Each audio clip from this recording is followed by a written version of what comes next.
Hey, wish you a very good morning. How are you doing? Fine.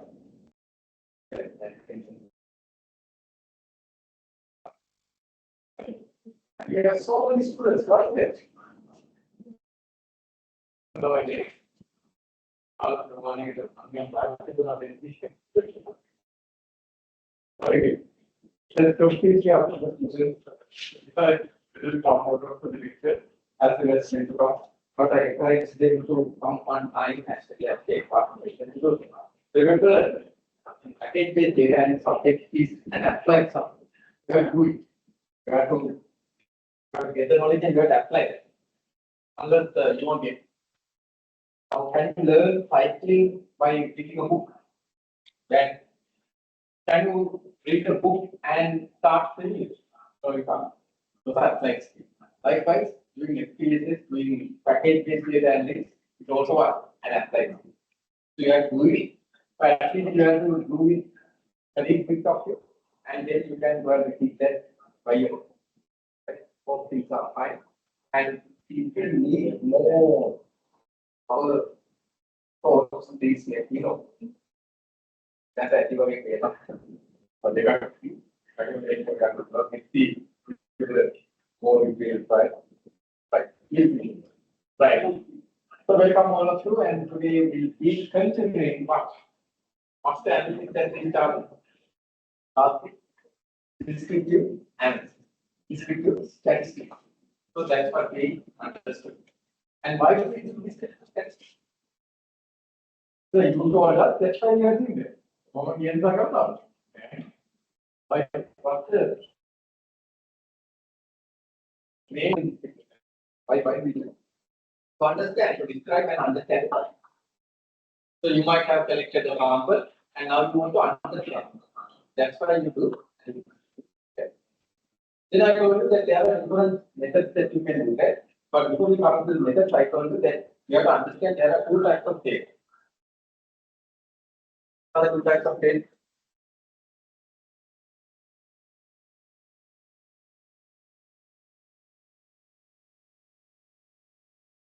What are the two types of data? I told you that there have to be two types of data. You might need to decide what kind of analytics that you use. What are the two types of data? One, you can have what? You can have categorical data. Right? Categorical data or nominal. You can even call it to the extent nominal or categorical. Again, nominal or categorical data. Like what? Yes. Gender is a nominal. Category, even male, female, and other one. Right? Then religious affiliation. But the category.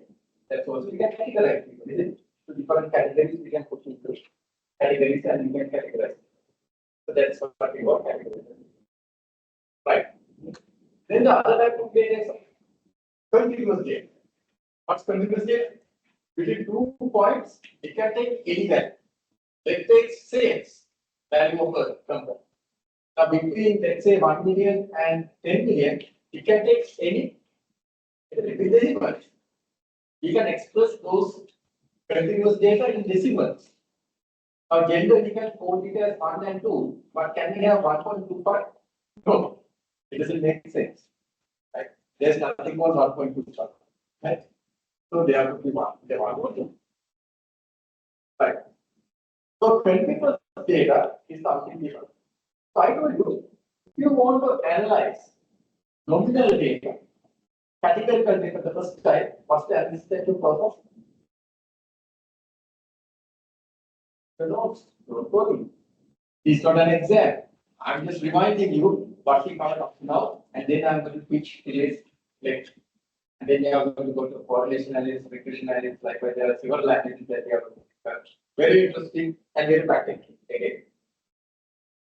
Right now, the question is again, okay, after analysis that we would perform for categorical or nominal data. You have taken down. But then frequency analysis. You perform frequency analysis for that. You perform frequency analysis, the percentage.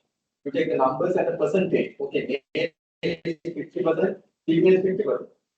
Like that's what we call fraud. frequency. Did you do that? Yes. Good answer. And also we understood in performing a frequency analysis, SPSS gives an output where it has the number, then the person, and the valid person column.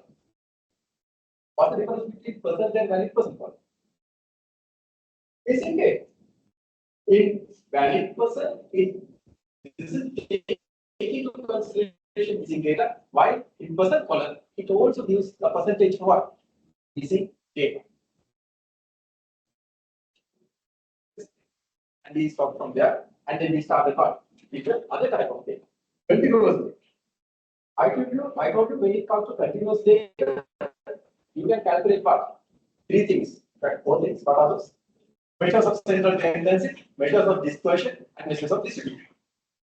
Also, you can also calculate what? Measures of location. And you will take out look at measures of location. I said what are all these things, and we started last week in estimating, calculating these measures. So, number one, measures of central tendency. What are the measures of central tendency that we looked? In your first year statistics lecture, the lecturer taught you what are the measures of central tendency? Mean, median, and mode. Those are the most common measures of central tendency. Then measures of dispersion. What are the measures of dispersion? What are the measures of dispersion?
Okay, so measures of central tendency. Then measures of dispersion. What are the measures of dispersion that we had discussed?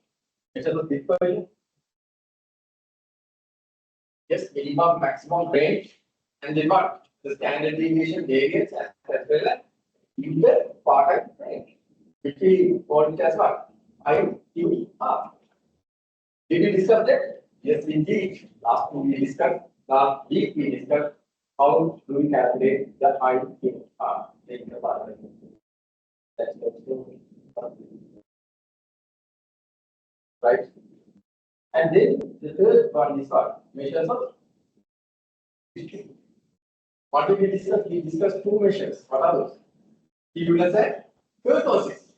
Skewness, whether it's skewed to the right or to the left, and then whether it's peak or it's flat. Likewise, that's kurtosis, and the only one is skew. We discussed that test. And measures of location. What are measures of location? The part types, the percentiles, the location, the data range. Location. Exact midpoint is known as what? We also call it what? Q2. That's a measure of location. Q1, the first part, 25%, 25th percentile, then 50th percentile, 70th percentile. Right. So we have seen that and we have observed. They observed.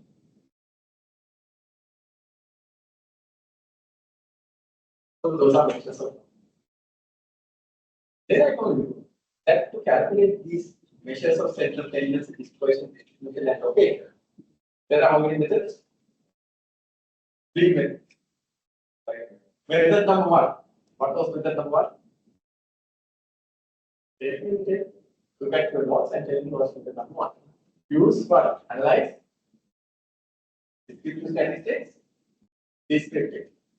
So you get right a set of measures of central tendency, dispersion, distribution, and location. not the location, but the gate, something right. Then we discuss the second thing part, the second method. What is the second method?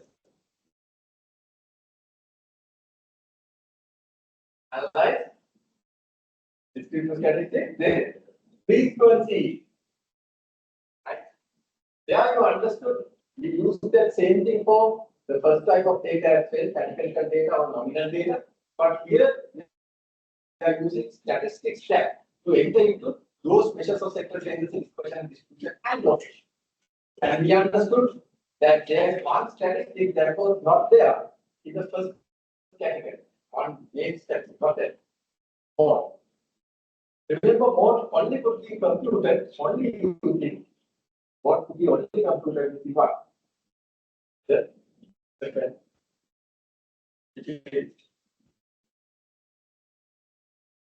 Then the third one. The third is what we are going to discuss today, which will warrant about 2 hours of time. I think I can see the word of you, but I could not answer. Sorry about it. So the morning was in a hurry, and later on it got, you know. Okay, so let's now look at the third method. This write down method 3. Method 3 in generating descriptive statistics. Method 3 in generating descriptive statistics. Method 3 in generating descriptive statistics. This is known as the explore command. The explore command.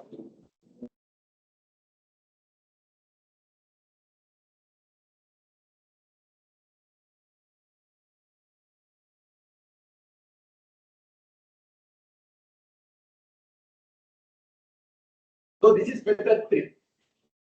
This is known as the explore command. You have to use the explore function of SPSS. And indeed, it's going to explore.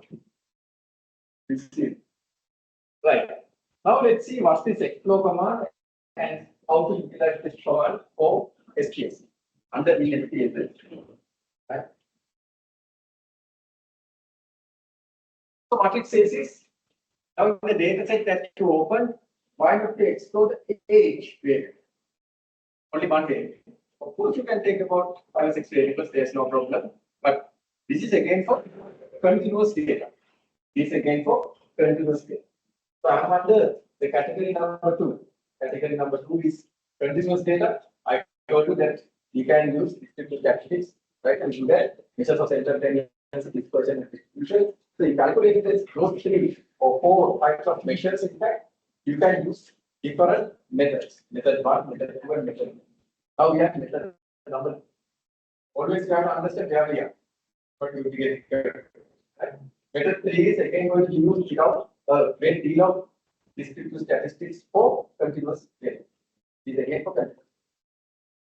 So age is a continuous variable in this data set. So let's try to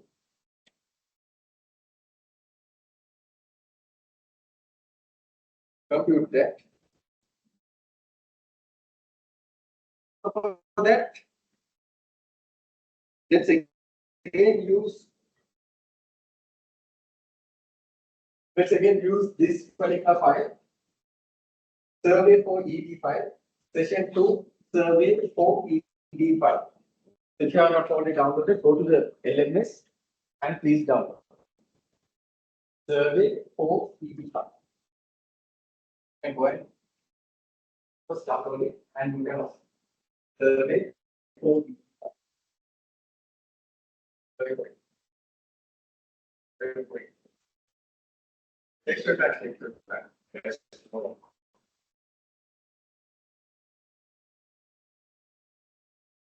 Survey for ED file.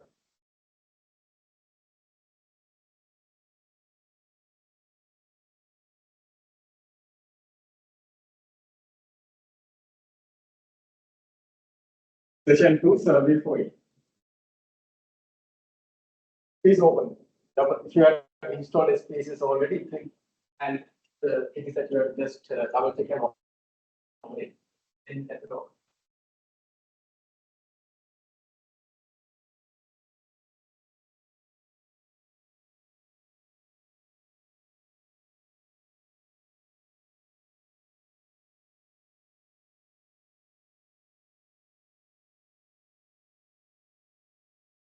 Session 2, survey point.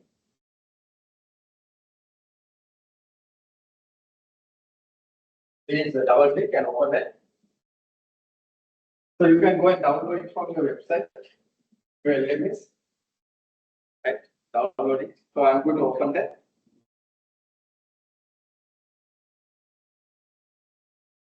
Okay, it opened very quickly. Let me open. So you can see there are several variables. More than 120 variables are there. And you can see the fourth variable is what? Fourth variable is what? Age. And see that. Age variable is there. Age is there. Age is there. That's the fourth variable.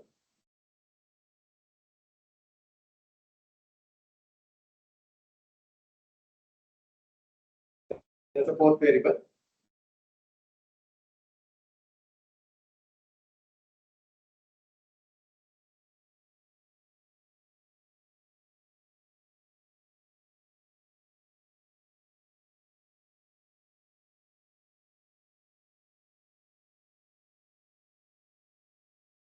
I'm fine. Did you open it? Okay. Okay. How about it? Fine. People at the back. Are you successfully open? Okay. Majority are okay. So let's open that. So I think this file now what we need to do is we'll see how to implement, how to execute the fourth way, the third way. The third way is the explore function. So this is method number 3. So what you need to do is you go to analyze, then go to descriptive statistics, and now go to explore. Write down the steps. Say analyze, descriptive statistics, and explore. Analyze, put a small arrow, descriptive statistics, and put a small arrow, and say analyze.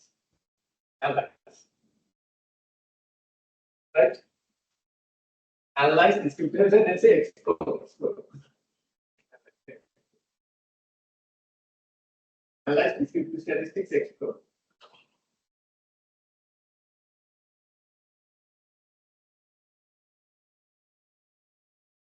Click on that and then you will get this dialog box which says explore. Then now here there's all the variables as usual, and then we'll select the variable that we need to explore. Create a host of descriptive statistics. What's that? Age here. Select age and put that into the dependent list. So take the age variable and put that under the dependent age. So what I can do, I took that from here. Age. No big deal. But don't press OK. Don't press OK. What you need to do is you go to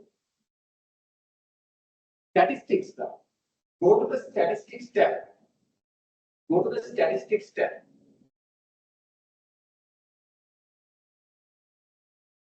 Go to the statistics tab.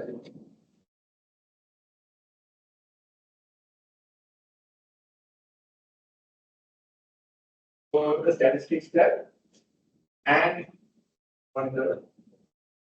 go to the statistics tab and click on it. Click on. And you can see already descriptives have been selected. Already descriptives are there. Selected by default. But on the other hand, please also select outliers and percentiles. But it is also select outliers and percentiles. Now write down these. Go to the statistics tab and then pick, in addition to what has been picked, descriptives, in addition, pick what? Pick outliers as well as percentiles.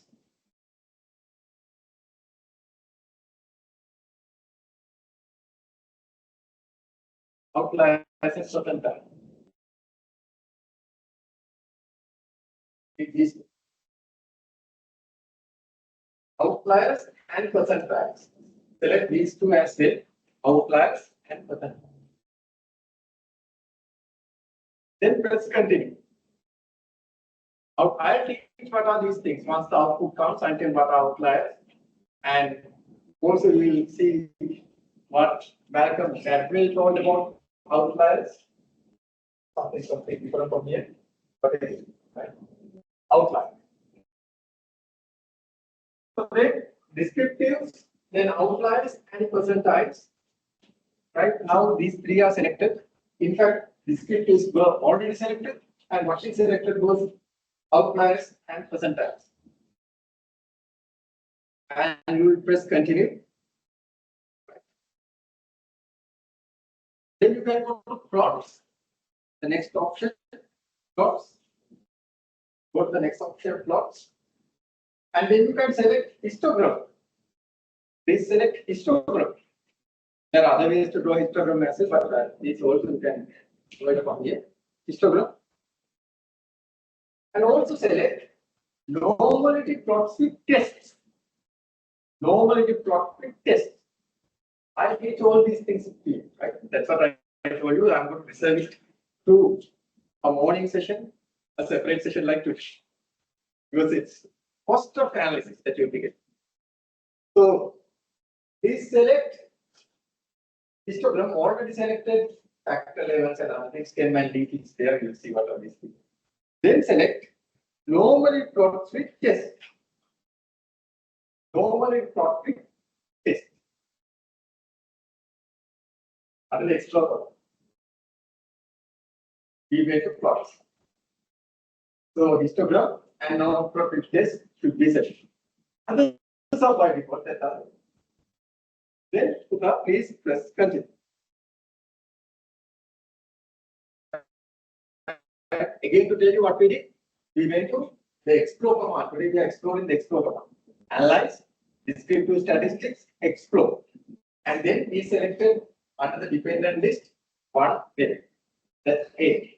And then we went to statistics and we selected what? In addition to descriptives, we selected what? Outliers. Right? And what? Outliers and percentiles. Then we went to what? Plots. In plots, we selected what? Descriptive? No. In plots, what we selected? Histogram. Normal plots with test. What are these things? You will see very soon. You will see very soon. Right. Now press OK. It's okay to press OK now. So let's press OK.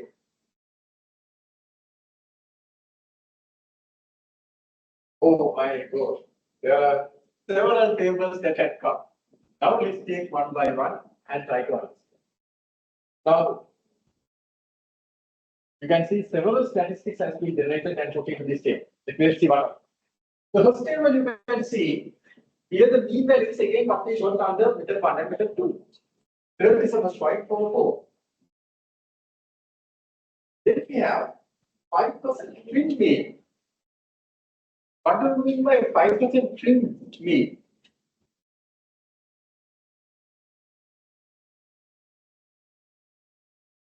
$5 trim mean. Let's try this. So,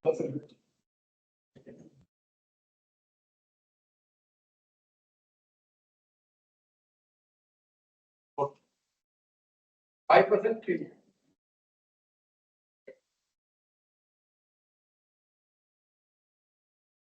Let's now try to see. There is a 5.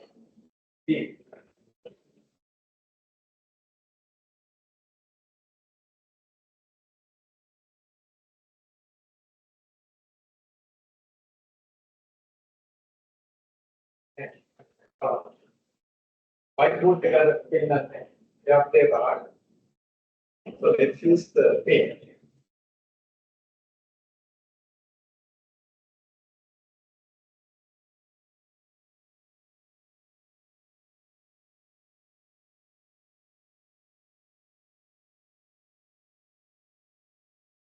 Right, let's see what this string means.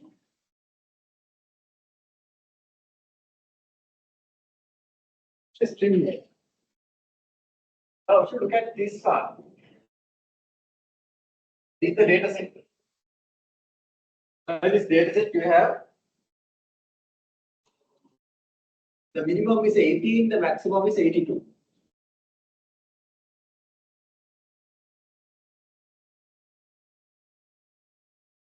This is how the data set is structured, from the minimum to the maximum. If you put from ascending order, right? The ascending order, that's there. And if you take the mean of all these numbers, after that, you take all these numbers and calculate mean, what's that? It's 37.44. Yes. 37.44. Right? That's the complete. If you take the complete data set and if you had calculated mean, it's 37.4. How did I get that? You know, all three methods, it was there. The first method, second method, third. Now, what's this trim mean? Which you did not see earlier. Trim mean means is 5% trim mean means you take the 5th percentile. 5th percentile where? So you ignore it. This, right? From 0 to 5th percentile values we, and then ignore 95th percentile. This values. And what you do is you take these values, you trim, right? The beginning, and then you trim the 5%, and then you calculate the mean value. How much do you get? 36.73.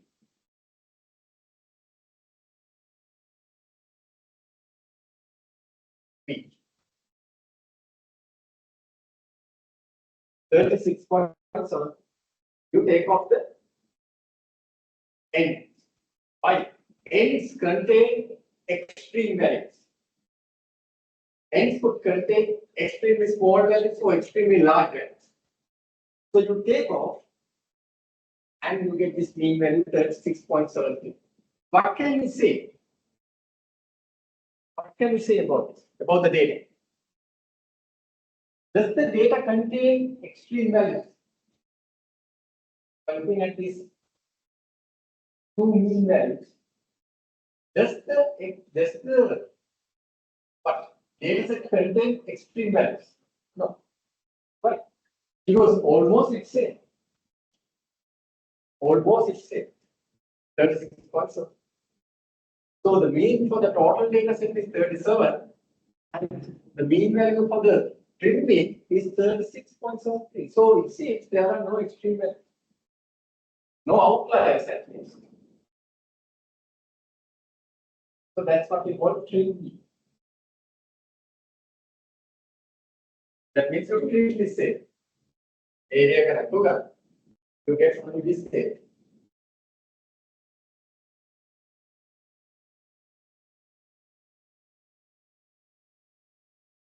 Let's come back.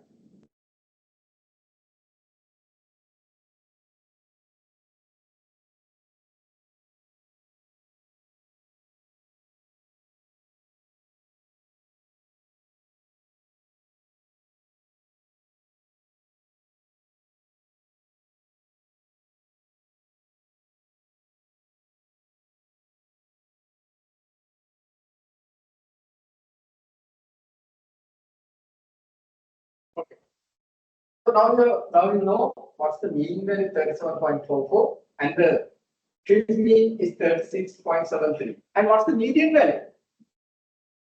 What's the median? What's the median? Because it is 36, right? It's 36, and the variance and the square root of that standard deviation is 13.202 that we got last time. Then the minimum is 18, the maximum is 82. The range, how do you compute range? The maximum and minimum, the difference between maximum values and minimum value. So it's 64, right? It's 64. You can see it's 64. And then it has calculated the interquartile range. How did you compute the interquartile range? Yes, Q3 minus Q1, excellent, exactly.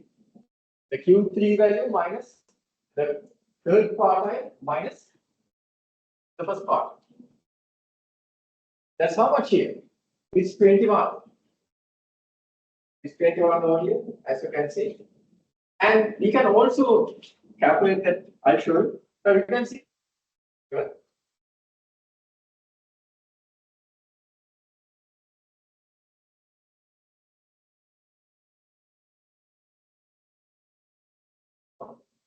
Right. The percentiles are given here. The percentiles are given here. Now the 25th percentile is 26. Now Q1 is what's the value? 25th percentile. Q1 is 25th percentile. Then Q3 is what? 75th percentile. Q1 and Q3 are. Then the 50th percentile is what? The exact middle. That's Q2. That's the middle. So that's 50th percentile. Now the 25th percentile is 26. And the 75th percentile is 47. Right?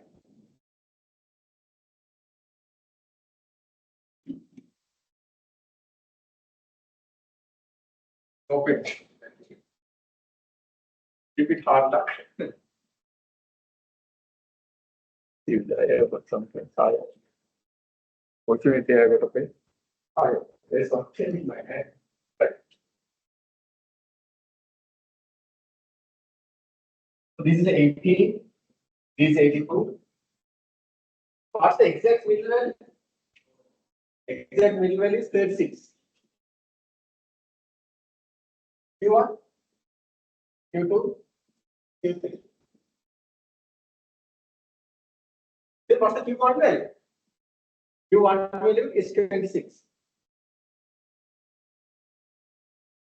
Q3 value is how much? 75th percentile, 47. And the 25th percentile, 50th percentile, and the 75th percentile.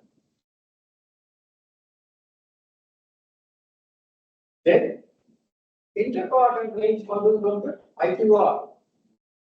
IQR equals what? Q3 minus Q1. What's Q3? 47. Q1 is 26. IQR is 21. So that's how this 21 they have. Deeply. Q3 minus. Is it difficult? In fact, SPSS has done that completely. Right. Then you can see also skewness. We interpreted it last week as well, 0.6, and kurtosis is minus 0.2. Is it a big deal? Is it a big deal? I told you, if it is perfectly normal, you would have expected these values to be what? 0. 0. Here is it 0? No. But is it a large value? Like above minus 3 or plus 3? Usually that's the tolerable limit. And if it is above plus 3 or minus 3, then there's a problem. Here is not the case. So there's no big issue on skewness or kurtosis. That's how we interpreted last week. If you are not, if you cannot remember, then what you have to do? The video is there. Video is there. So that's the best thing, isn't it? The video is available. What's the video? Revise that. Revise that. Revise that. Revise that. So the best thing in this class is that you have a physical class as well as it's also video record. I'm not sure something there. Yes, that's very good. So the videos are also made available to you immediately after the lecture. So I think you can revise. So if you were unable to take part in the lecture, if you are absent, so why not you revise it? Because the next day it will be easy to use understand what we teach, what we discuss. Then comes the next step.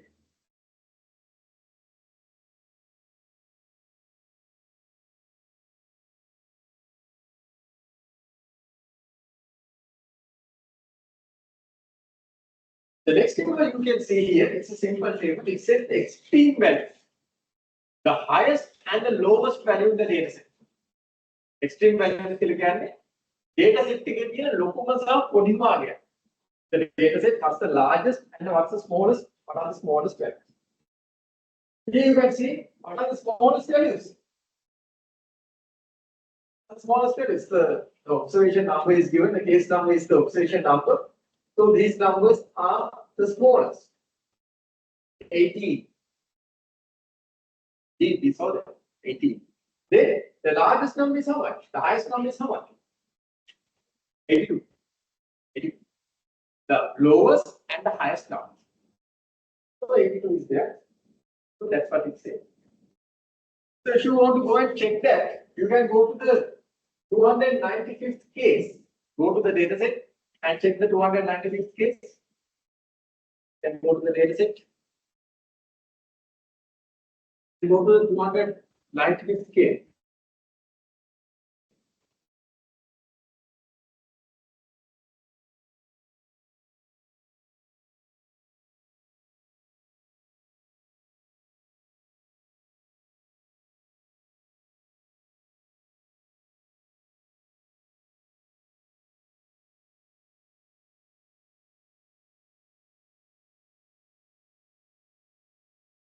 That's what I'm looking at.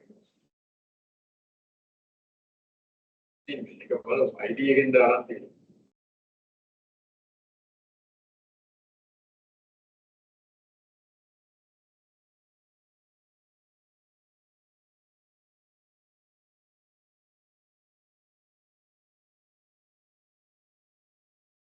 people based on the location. I have sorted this data set several times. That's what it has happened.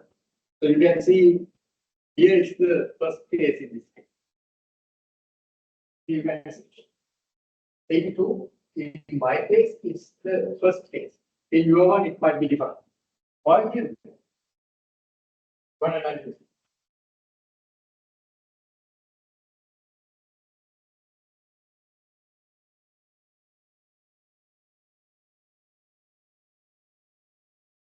So it might differ, but don't worry about that. So I just sorted this on ascending order. You can see the highest value is how much? 82. That's what it is. Right.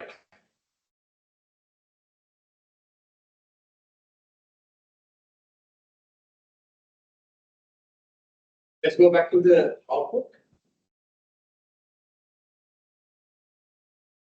Now comes the most interesting and very careful.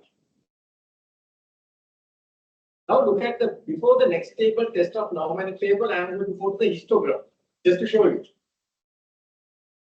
Now, do you see a perfectly normal curve?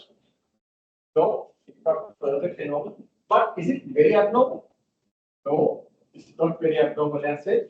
Is it positively skewed or negatively skewed? Is it positively skewed or negatively skewed? Positively skewed. The numbers indicate.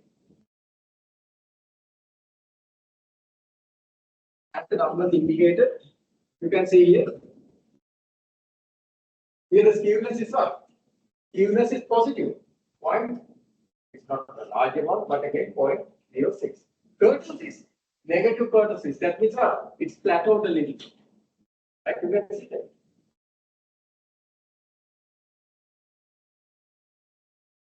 You can see over this area, it's a little bit plateaued. It's not a nice, perfect normal curve. But not that high, not that flat. Don't expect in this world perfectly normal curves. Right? To get data and to put that in a histogram, don't expect perfectly normal curves. In this world, is anything perfect? Are we perfect? Not at all. Yeah, COVID-19 was a very tiny virus, isn't it? It could completely derail us for months. And on paper, COVID-19. That virus, if you see by your eyes, yeah, because you are even vulnerable to that kind of tiny virus. That's the usual thing that happens. Likewise, nothing is perfect. Don't expect normal distributions, perfect normal distribution. So at least if it is like this normal, be happy. Keep it. New normal comes here, but if it is extremely skewed or if there are extreme outliers, then you might not be able to use them. Then there's a different set of tests that you have to perform, which are called non-parametric tests, which I will teach you again. So these are parametric tests that I'm going to teach you. This is in fact one of the parameters that we use in the mean value. Here mean value makes sense because why? The data is not highly skewed, highly abnormal. However, if you really want to understand whether the data is really perfectly normal or not, you perform two kinds of tests. Check the normality, you perform two kinds of tests. Right? That's what it's indicated above. And some what names are there? I'm sorry about that. These are the two tests. The two tests, the first test is called Colombo test. Right?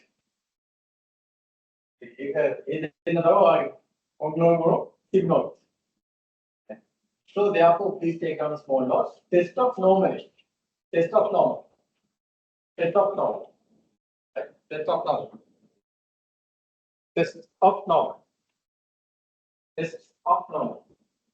There are two tests you can see here. The first one is called Colombo test.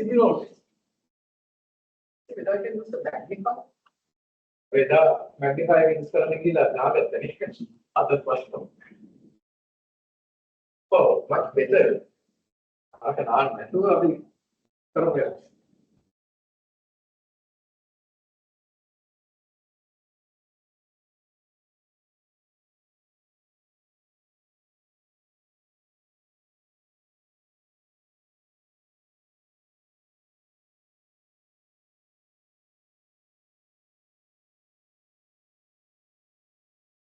On the way down.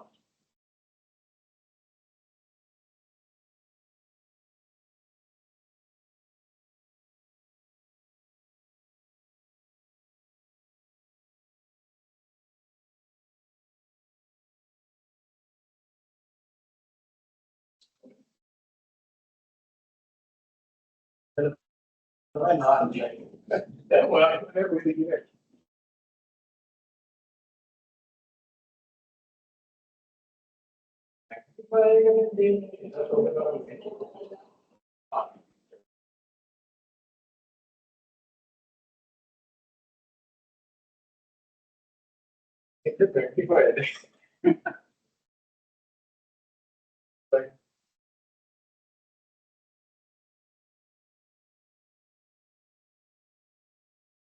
If I able to get the where is the ranking?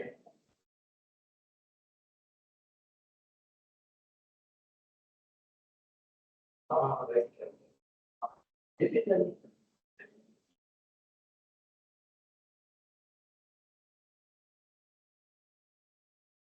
And of course, make a very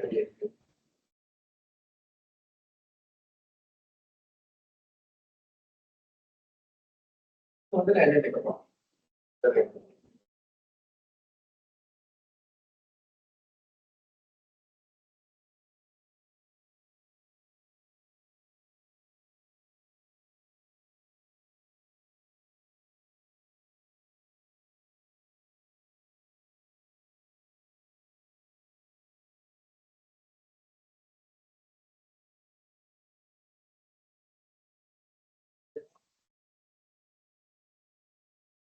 The government. Take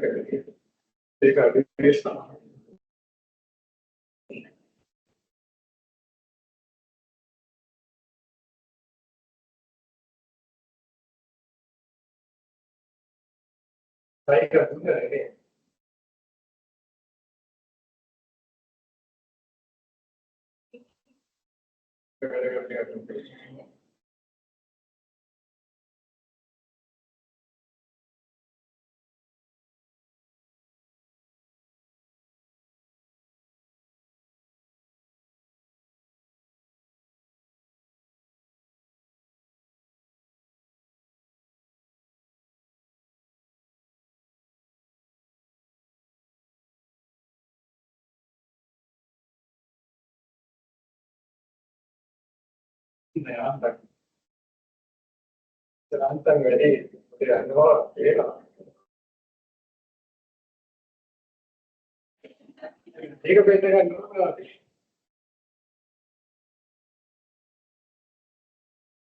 That's good.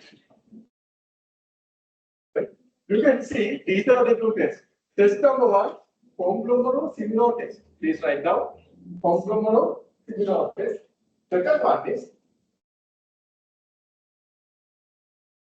Second one is Shapiro-Wilk test. Shapiro-Wilk test, Pomplomoro and Shapiro-Wilk. Now these tests are very stringent tests. They will check whether the data is normal or not. Right? So look at these sig values. These are both the probability values. I will teach you again under correlation analysis what are these. These sig values are the probability values. So please take down sig value is significance value. Sig value is significance value. Equal to the probability value. SPSS के probability value क्या है? Significance value. Sig value. Significance value. Sig value. Significance value.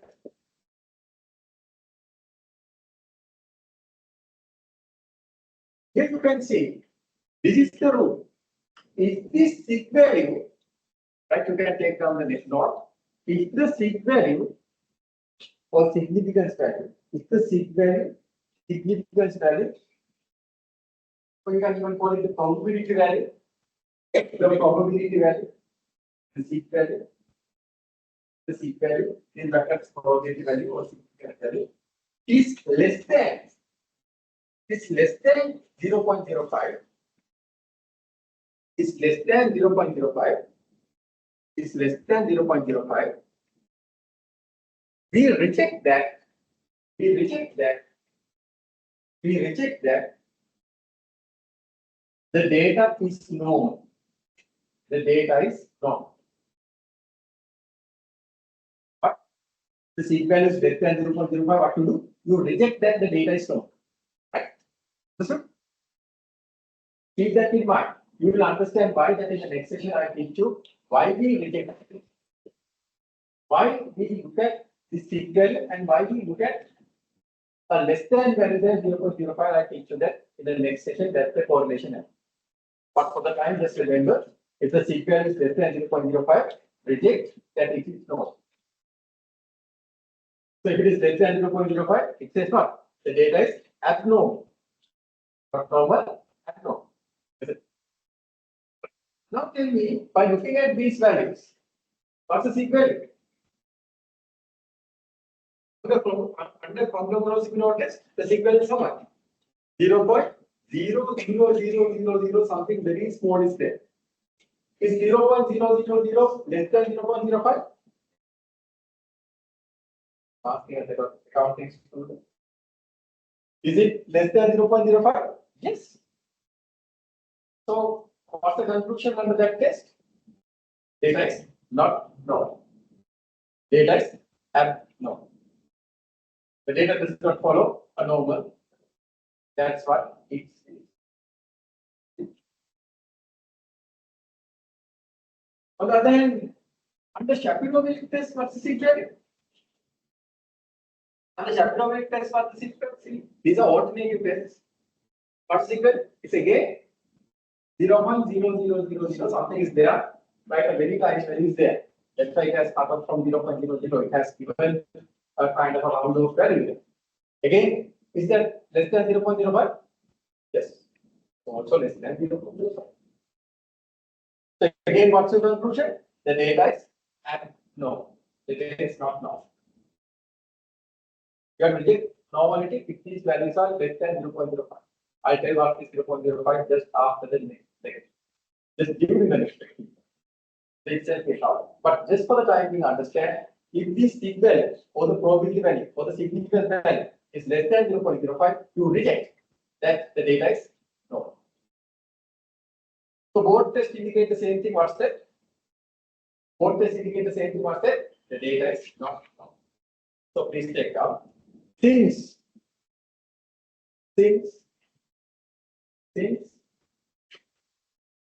under both tests above, under both tests above, the sig value is less than 0.05, less than 0.05, less than 0.05. We reject that. The age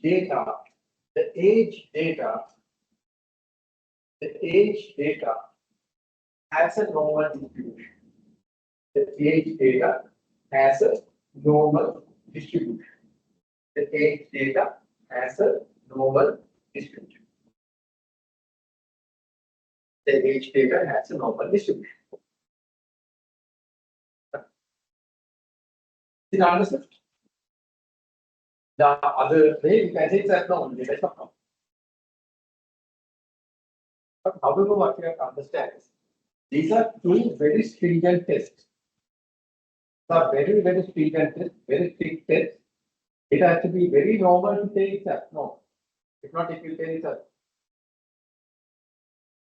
Therefore, we usually might not only depend on these tests. We might look at what? The history. And then conclude what? The data is not true at all. So please take down that passage. However, it should be not at that. However, it should be not at that. It should be not at that. These two tests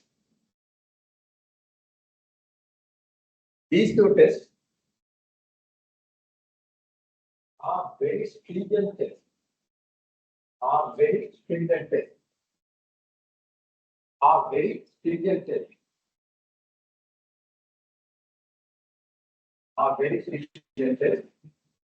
Right? And therefore,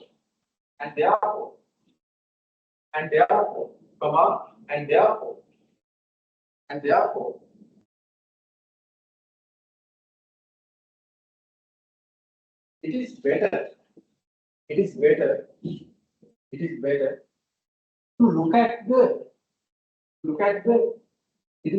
to look at the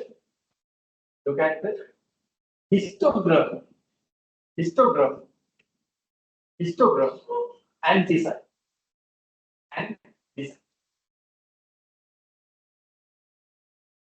Whether the data is normal or not, and decide whether the data is normal or not. Whether the data is normal or not.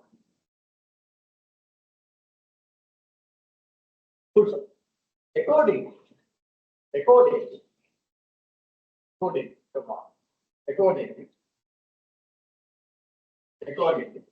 the histogram indicates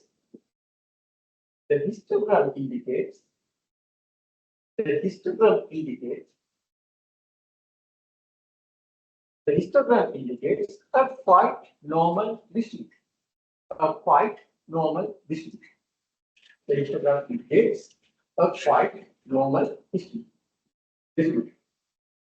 quite normal distribution. Right? Understood?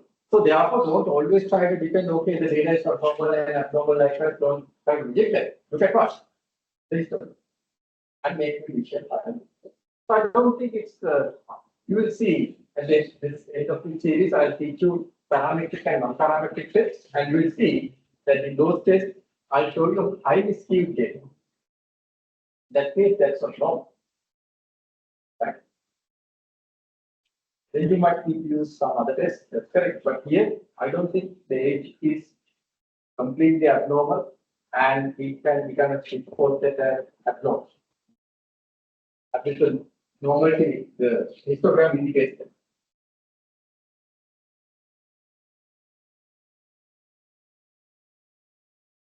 Okay. So this is the histogram. The histogram is much better. So normality is somewhat sick. Not very normal, but again not abnormal as well, not too well. So this is called the stem and leaf plot diagram. The same histogram is lopsided. When we see histogram, you can just add. So just know that that's not important.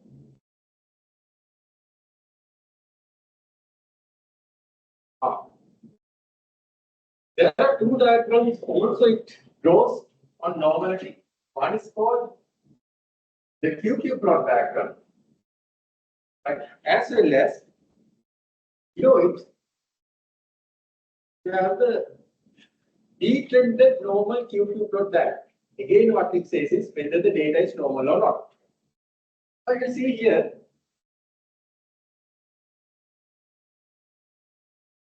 So here in this diagram, you can see the observed values here. This is the QQ plot diagram, not the detrended one. The observed value and the expected value. What it synthesizes, right? The expected value is represented by a straight line, expected normal. If the data had been very normal, all these observations would have fallen on the line. Like data normal now, expected line. The expected line is the straight line. You know, straight line. That's the line.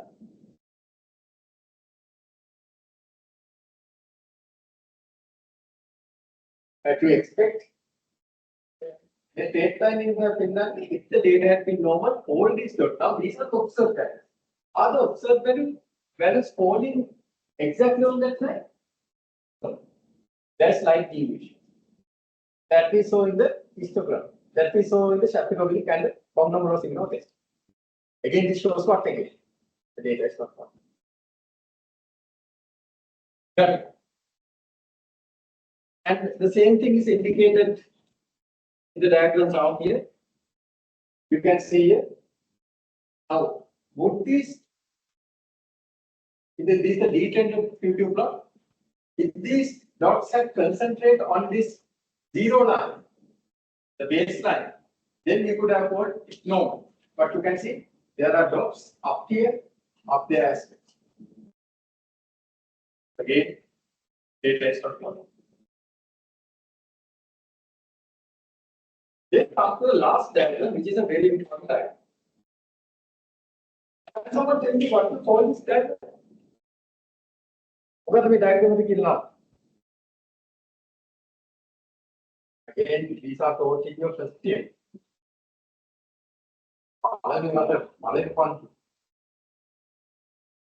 First year, first semester.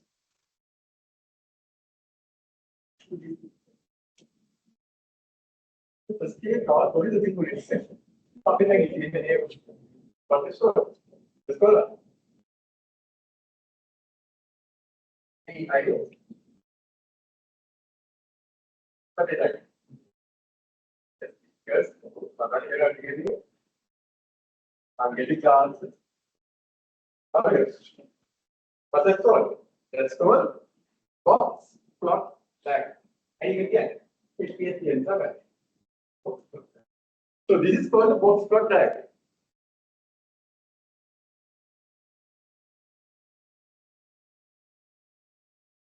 This is called the box plot diagram. You can see here. because it's a box. In this box plot diagram, it's very important to understand the midline represents what? A line in other Reka can many box again. That represents the median. Q2. Now, box again, I suggest you draw through this diagram and say the midline in this box is at Q2, median. This is median. This is the median. Then what this bottom line showing? Box plot again.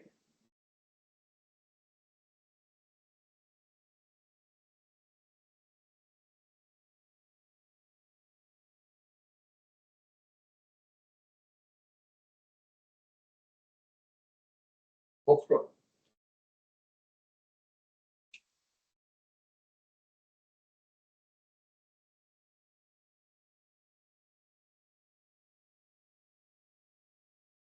So this line shows what? Median.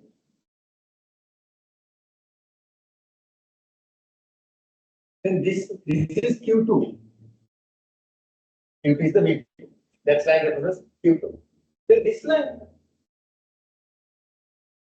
that represents what? Q1. Q1. Then this line, top line. Then make a Q1 now, make a Q2 now, make a what? Q3. Right. So this line represents, now you can see it's around 47, isn't it? Now remember the Q3 value, 47.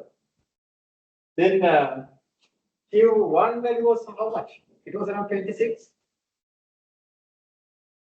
26. So 47, 26, and the mid value was how much? 36.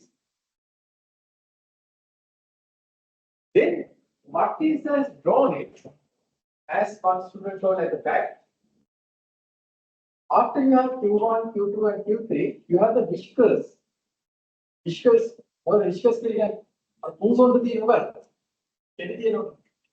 Who's on there? Who's on the Karina? Ali the Nene. Or the number.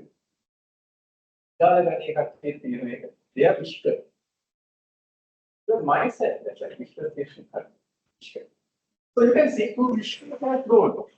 The upper as well as the down on the box. Anything above that or anything below that is known as outliers. Anything above the whisker or the below the whiskers are known as what? Outliers. What are outliers? Outliers are extremely large or extremely small values. So please take up.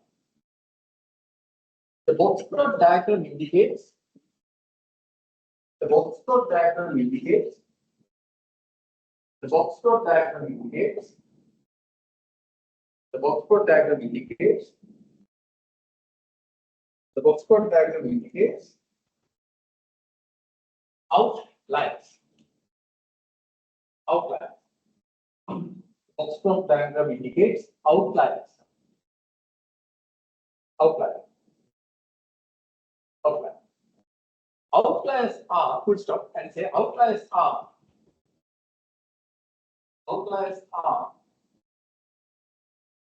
extremely large values,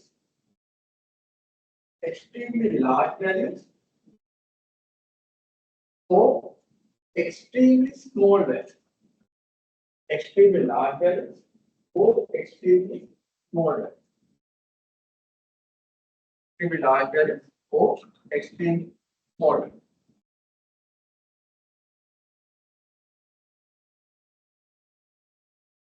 Now, in this case, okay, that would be fine.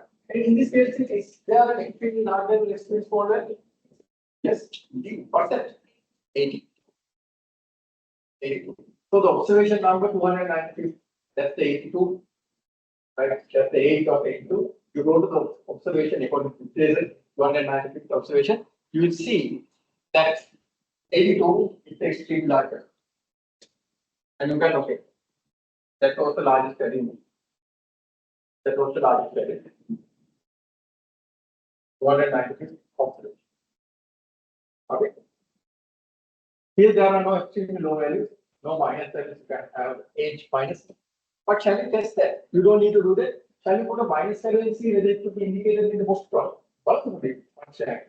Is it? You don't do this. Actually, okay.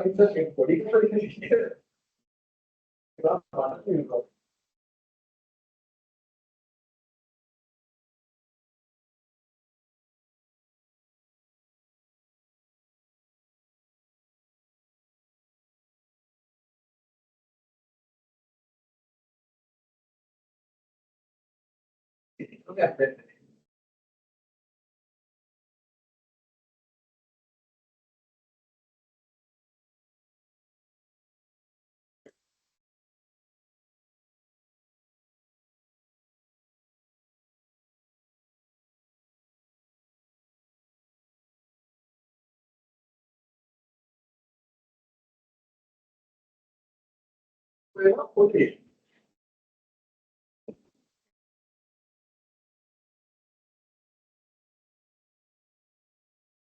Oh, I have that.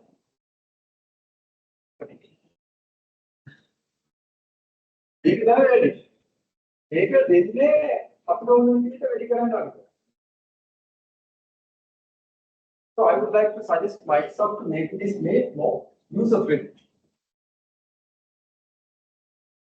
It's not user friendly.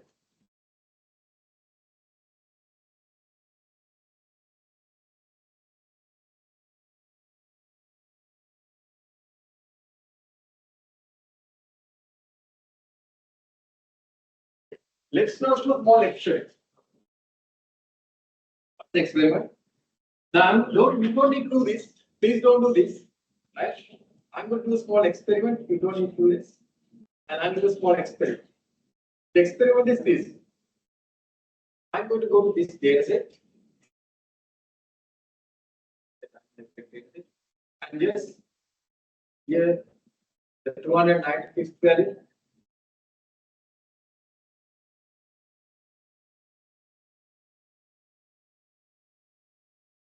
You can see 296 value is 850. That's the observation it was indicating. But now let me do a small experiment. Take around the part. Now, in my data set, the first observation is 45. I'm going to make it minus 45. An extremely small one. And let's see the box plot, it could indicate as an outlier. I connect the minus 45 in Pula. But I'm going to indicate that to see whether it could indicate as an outlier. So shall we do it and see? Okay. You don't need to do this. Don't do this. I'm going to make it minus 45. Okay. What I can do next? Minus 45. And I'm going to go to do what? Again, analyze. I got to remember how to do the explore command. Analyze. Descriptive statistics. And explore. So there, right? And I'm going to ensure that box plot, everything is there. Okay, no problem. Then I press OK.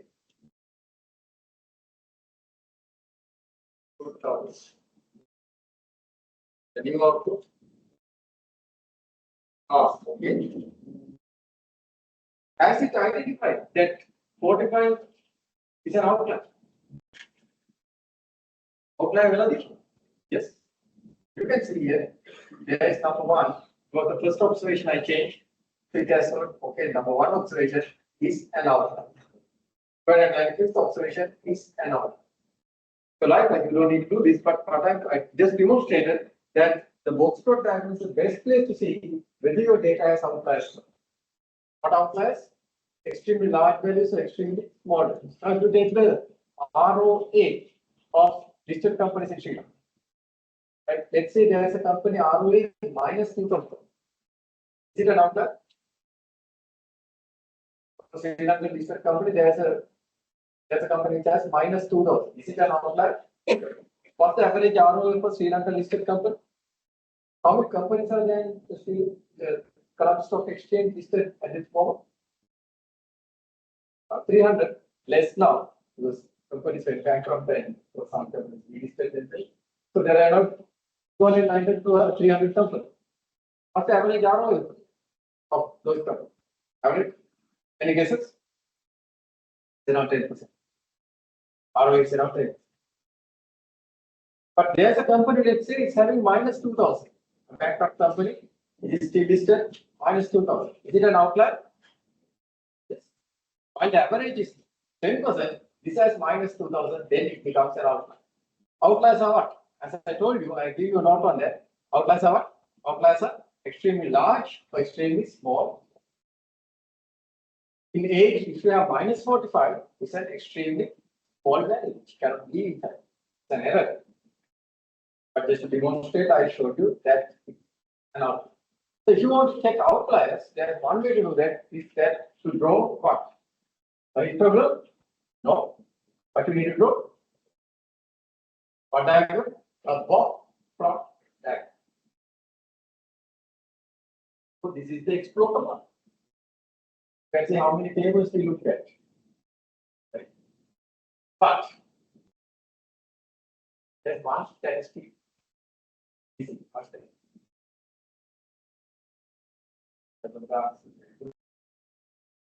There's one itself involved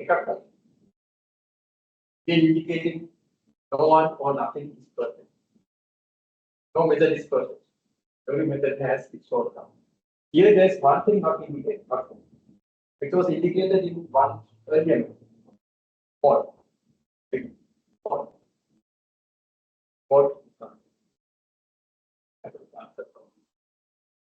More is not. So more was computed under itself. More could be only computed under method 2. Yes. Out of which more cannot be computed here. It's not to be there. Here, median is there. The part range is there. All other things are there, but not for there. That's something. So that's why I told you all three methods.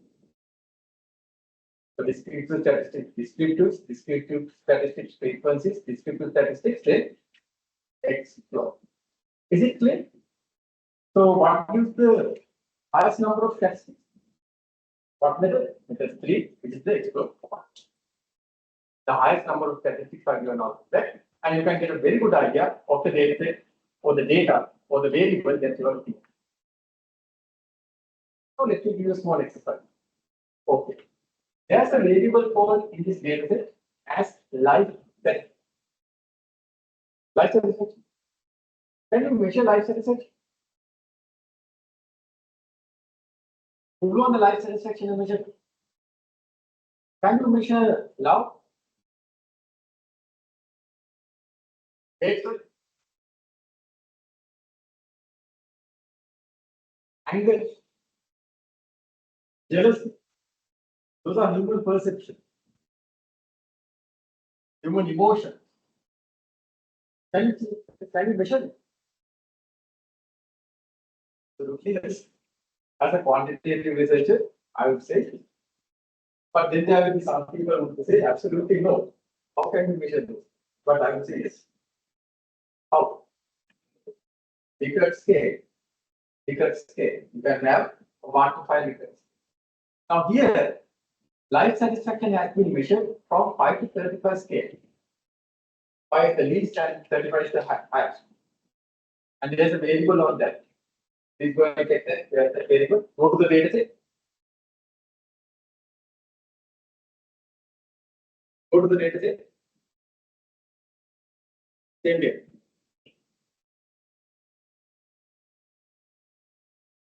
Variable is. And if you go to the bottom,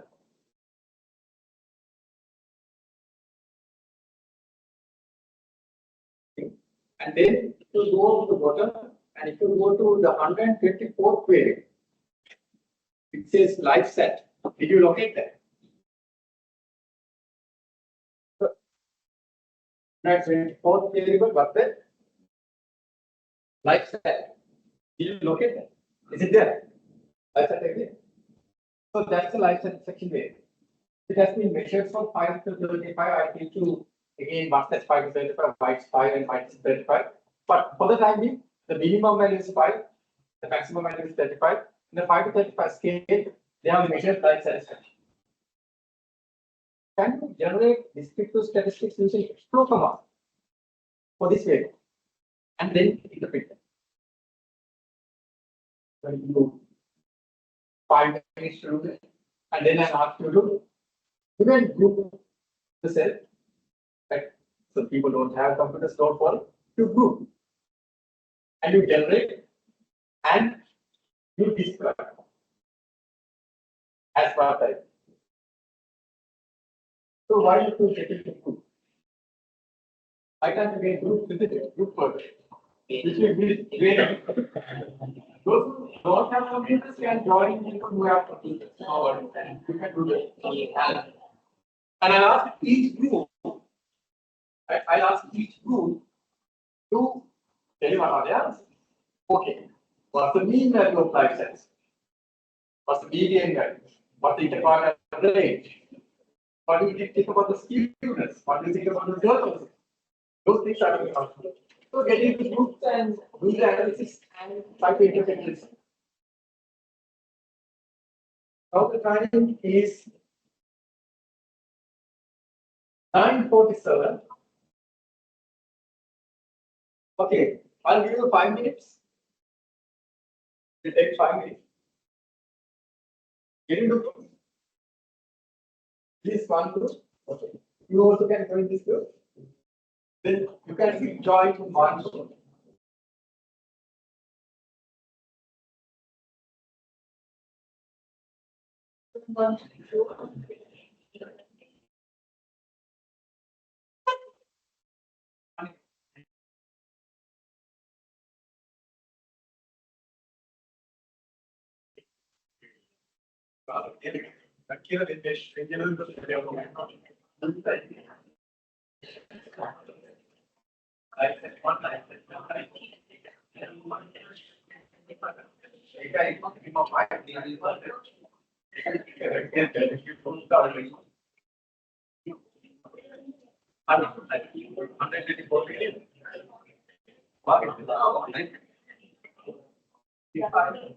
Some people is 120. So just see when it's life science.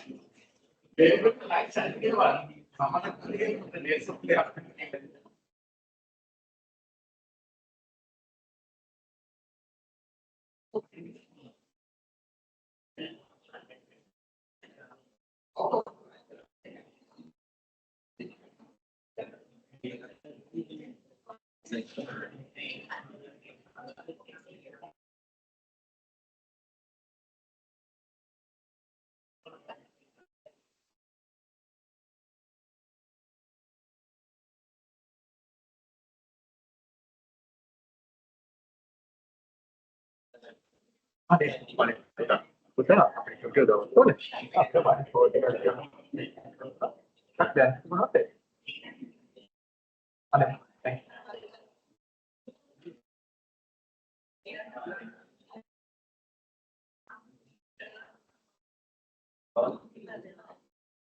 Get together.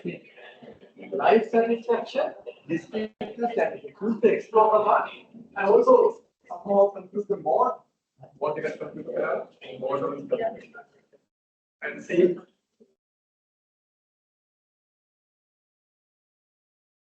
I'm going to give you about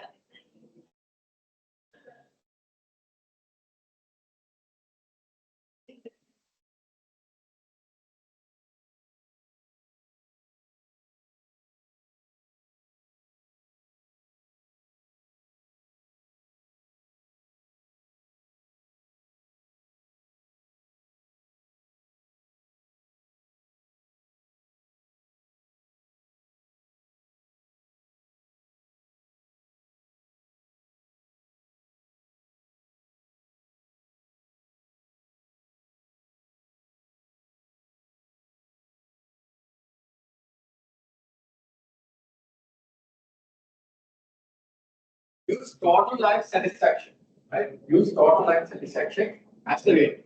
It is life set rate. Total life.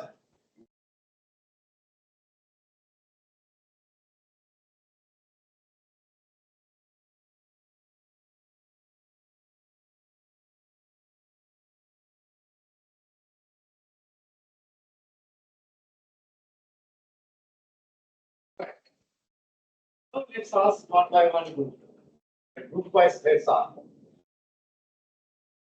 So that tell us what's the mean value of implied satisfaction? What's the mean value? What's the mean value? 22.38. What can you say? Are these group of employees satisfied or dissatisfied? A little bit difficult question. For that, you have to draw the Likert scale. The Likert scale I was telling you, what's the minimum value?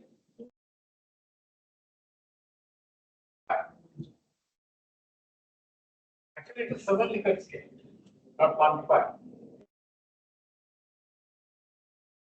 So, big value.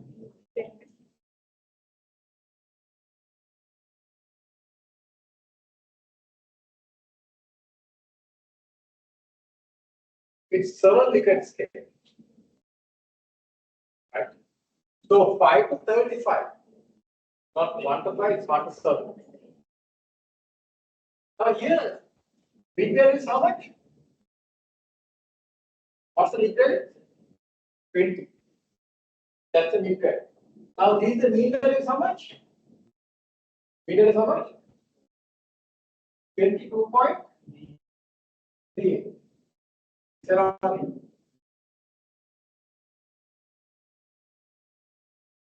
this is highly dissatisfied.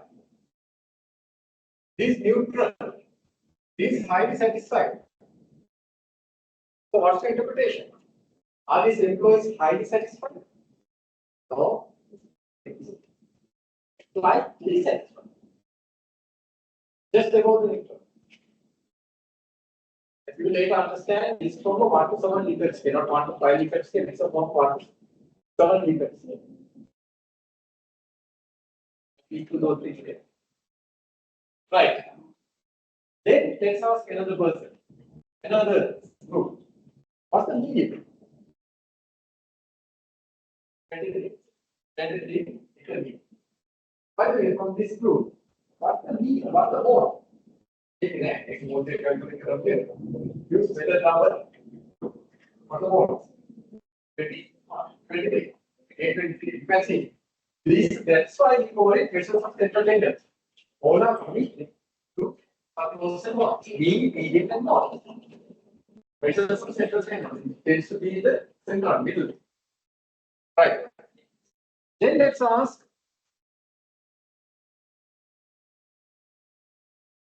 What's the range? What's the range? Then, what's the interdepartment? IQR. I think all have got the correct answer. Right. Then let's go to the next one.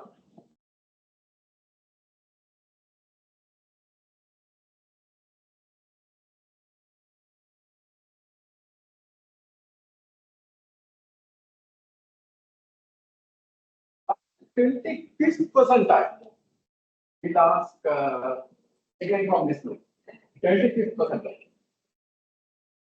After help, 25th percentile. 18. Good. So the next group, can you tell us what's the 50th percentile? 50th percentile? 23. That's the exact midpoint. Absolutely. Very good. Then a little bit interesting questions, right? Using test of normality,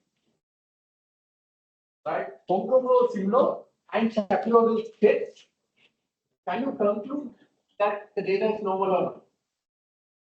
This is good. What is Shapiro's test? What's the conclusion? Is the data normal?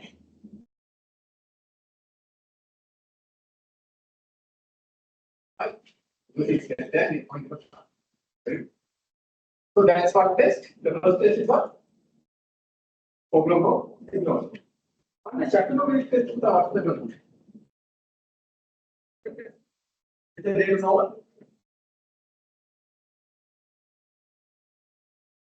Shapiro's test table and see whether the signal is less than 0.05. Which is the challenge from the launch. So the data is Okay, let's right, very good. I'm getting answers. Right. But here is too close. What can you say? Is the data normal? It's not bad. Not perfectly normal, but not bad. Thank you.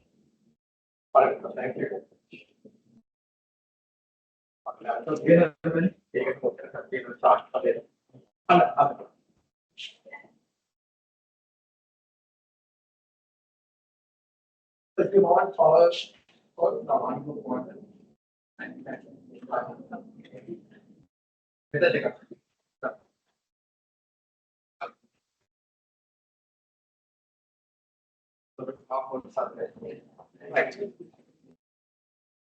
Thank you, Mari. Okay.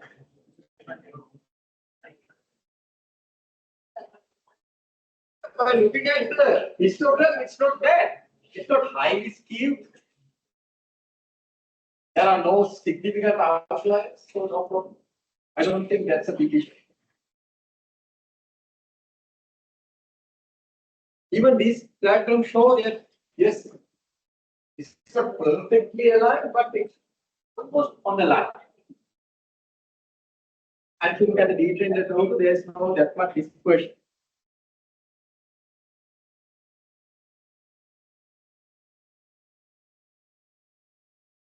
This group. Enough by looking at the box plot, are there outliers? Outliers in here? Yes. No. There are no outliers. As I can see. There are no outliers.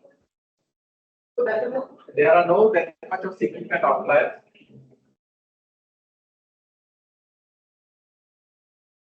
So that's it.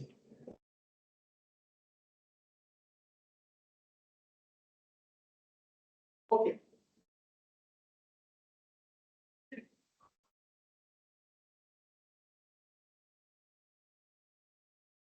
So we discussed and finished the explore command. We discussed and finished the explore command. And this gives the highest number of statistics, descriptive statistics. But again, there's one shortcoming. The mode is not there. Right. Then let's have a break. And after that, we'll discuss how to draw charts. Some important charts like histogram, pie charts, and even a very complex bar diagram. How to draw. Excel, it will take sometimes 1 month to do that. No, let's say 1 month, but again, it will take some time. But in this one, in SPSS, it takes seconds to do that. And I'm going to do that as a challenge to you as well. To draw a complex bar diagram. There are visuals of the diagram, it's easy to draw, but let's draw these diagrams. Already you have drawn a pie chart, sometimes back. Then a histogram you want today, we'll draw it again. And then let's draw a complex bar diagram with mean values and median values. Okay. So we'll take a small break and shall we do some 20? Here, 10 20, please come back.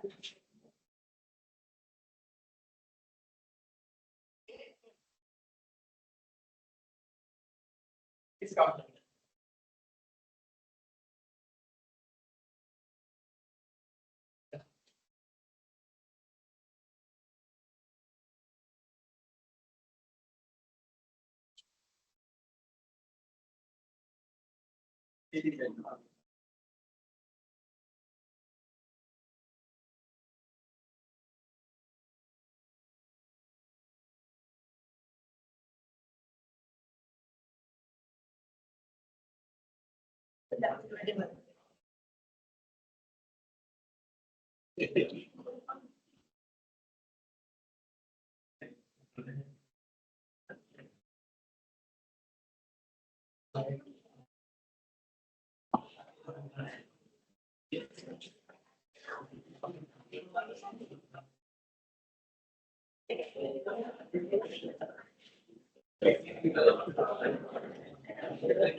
Hombre.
Hey, welcome back.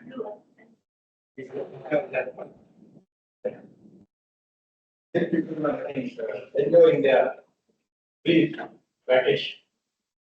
Okay. Right. So, but we need to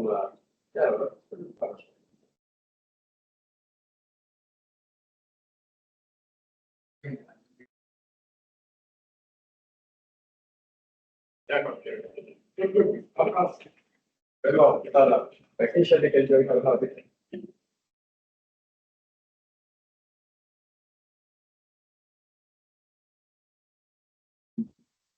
So, we have online particle traffic and 21 connect to get 55 connect, get then would like to come to my friend, right? Again. Okay. So, let's see how to have a grow diagram in NSP. I grow diagrams. I told you that in performance distributed statistics, we can use different techniques. What are the techniques so far we discussed? Depending on the data, I told you that first of all, you could draw histograms. No, frequency. But you could do frequency analysis for categorical variance. Right? Then from continuous variables, I told you that you can do what? For continuous variables, you can do what? You can do the measures of tendency, dispersion, and distribution. You understood how P3 uses the P3 step. Now, the third kind of analysis that we could perform is called graphical analysis. Graphical analysis. Graphical analysis where you can visually show your users what different trends, different things that you want to take. Right? For example, you will draw a pie chart for what? Pie chart show the proportion of okay, is it? Proportion. For example, males, females proportion. You will draw a histogram for what? What is the histogram you are covering? So the evenness distributions, evenness kurtosis, the normality, what are those? Distribution of the data. Correct. Distribution of the data. Then you will draw a line chart for what? To see the trend of certain. Likewise, if you want to visually describe the data, you use what? Visual analytics. Basically, visual analytics means these bar charts, pie charts, and static charts. So we start with drawing how to draw a histogram. Now, already you did that. But let me now show you how to draw a histogram using STS. And you know already one method. That's under what? That's under what? You go to analyze, distributive statistics, explore, and go to the sections and take histogram. But there's a better way to draw histogram. I'll now tell you how to do that to draw histogram. So please take down drawing a histogram. Drawing a histogram using STS. Drawing a histogram using STS. Drawing a histogram using STS. drawing histogram using a sheet.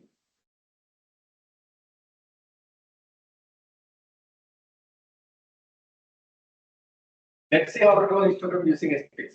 Very easy. First of all, you go to SPSS.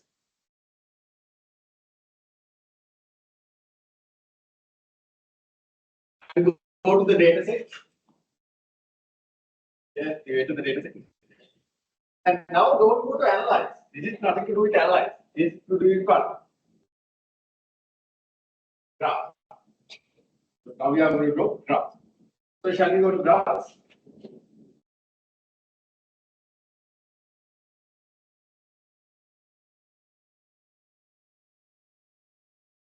Now take down, right? These are the steps. Graph, put a small arrow. Up here, put arrow like that. Then legacy dialogues. Legacy dialogues. These are the usual dialogues that we are using. Then there are graph, legacy dialogues, then go to histograms. And see here. Graphs, legacy dialogues, histogram. Graphs, legacy dialogues, histogram. Graphs, legacy dialogues, histogram.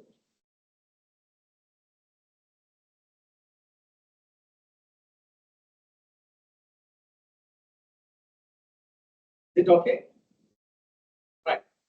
Once you press histogram, the histogram dialog box appears, then you can now select the histogram that you want. You want for, let's say, age variable. You select age and put on the variable. You select age and put on the variable. Age. Age, you put it on the variable. And now, if you want, you can do a title for your histogram, the graph that you are going to do. Right? But I don't think it's required. You can, once you do it in your thesis, your dissertation, in your research report, you can put it by yourself. But you don't need to. I don't find this under titles. You can do titles. You know, the main title, subtitle, and even the source you can try. But I don't that usually, so I leave it as it is, and I'll press OK.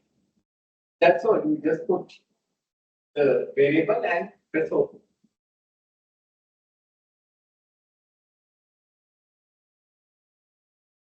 So you can see immediately a histogram appears. But it doesn't. I think I selected the wrong one. The wrong variable. Let me do it again.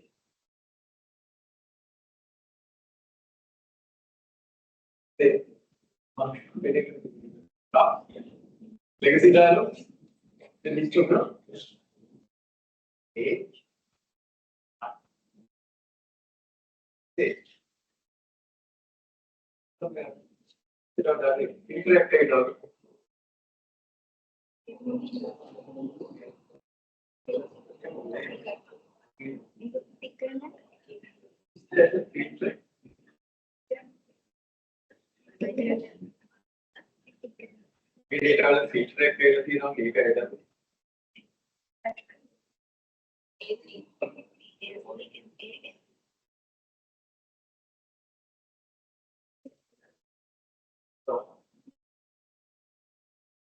All of this current one, right?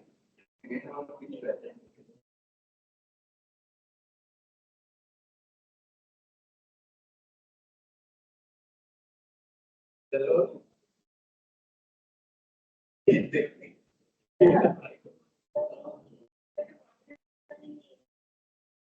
Oh, my God, thank you very much. Mommy, can I do it?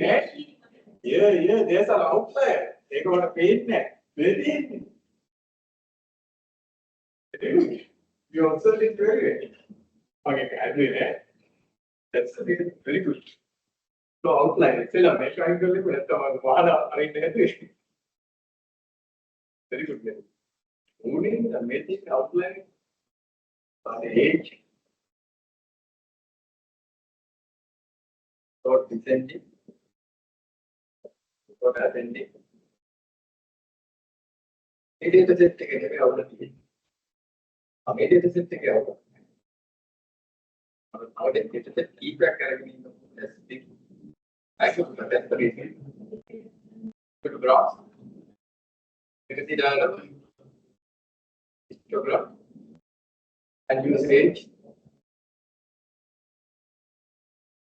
Right. Really, it was an outline that I created to discuss this and show that it will show extremely low values and high values. The extremely low value was minus 45, and it was shown.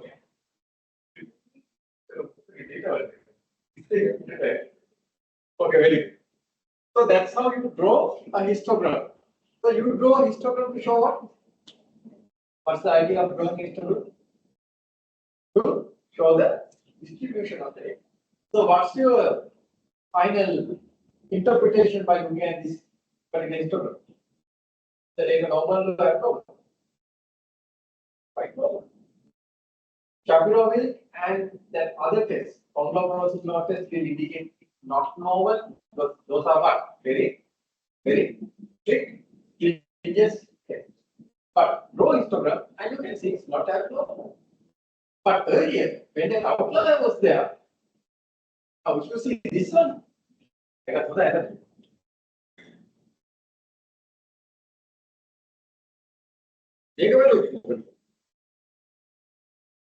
Is this normal?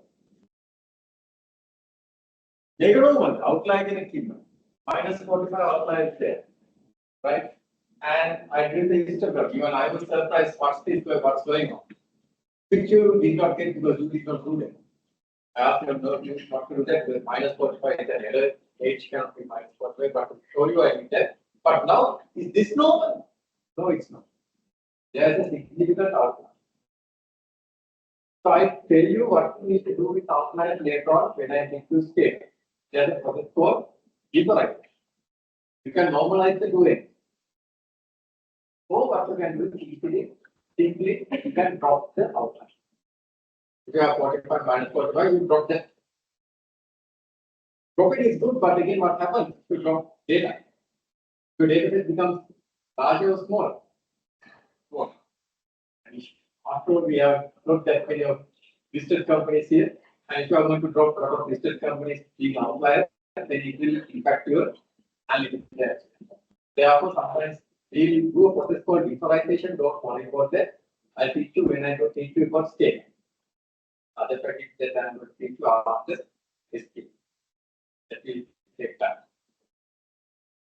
So here, this is abnormal, but the thing that you draw, in your case, it's normal because there are no outliers. So this is the distribution. Okay. Now let's see. I want histogram where males and females, right, in the same diagram. Two histograms in the same diagram.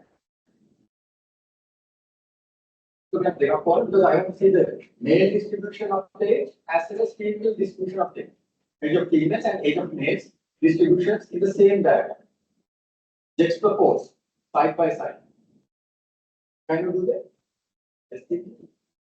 In Excel, you might need to do certain things to do that, but in SPSS, it takes 1 second to do that. Let me show you how to. How to draw in the same diagram, in the same, now there will be two histograms in the same pattern, the same picture, the same figure. Males, females, the pattern. How to draw? Let me show. So what you need to do is again go to graphs. Again go to graphs. Then go to legacy dialogues. Again go to histogram. Then do what? Now select gender. Where on the gender? And put it as columns. Select gender and put it as columns. So it will show as 2 columns. The diagram. Right? Do you do that? Gender. Just gender. Not that gender 1 equals female, not that one. Just take gender. Generate. You know? Generate in the way. Okay. Gender are the columns are.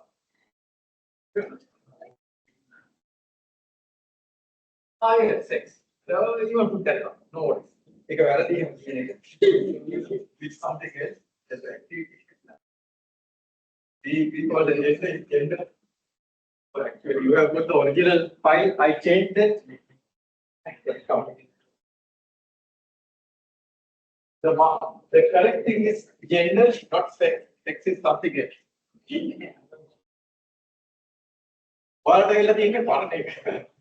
Because I changed it purposely because I don't want to tell this. Okay. Then under gender or as a sex, okay, whatever. You say okay. Now what happens? Males and females. Side by side. Did you get that? Gender, what kind of Dala, it was there. I like it.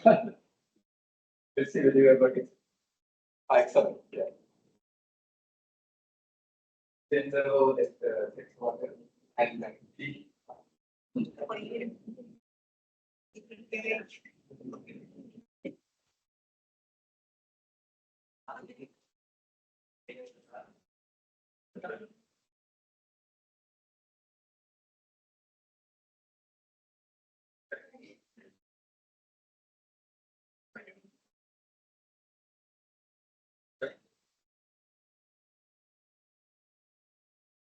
Now see, you can see the age distribution of males as well as the age distribution of females.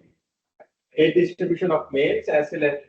Now let's say you want the male on the top and the females after that.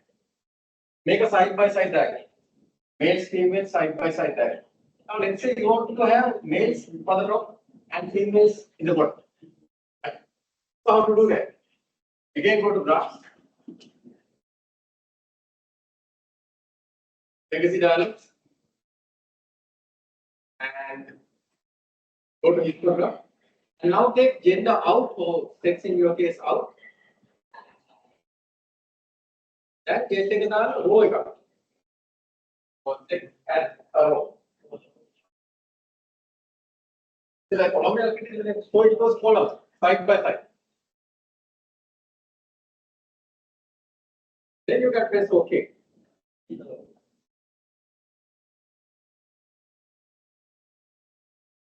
Okay. Males and females. To want the diagram in this manner, you can put it as row. Males and females without any issue. Okay. So that's how you can show the diagram, the histograms as you want. I could call it gender, you can take for age group, age brackets, and different things. You can have the age and the gender, the mental status, or whatever you can take. So likewise, what you have to understand for that you can draw instant histograms. Now in Excel, if you want to draw this, it's in somewhere. Right? So much change because it's not easy to draw. You have to define what are the baskets, and of course, and if you want to do this kind of gender-wise.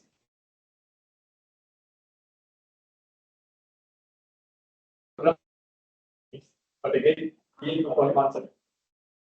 That's the power of SPS. SPS is a statistical software, and it has a very powerful graphing software that a graphing engine capability as well. Right. So we view now what a histogram as well as now let's draw a pie chart. Right. Please take down drawing a pie chart for the gender variable. We did earlier itself, but again I'm going to remind you.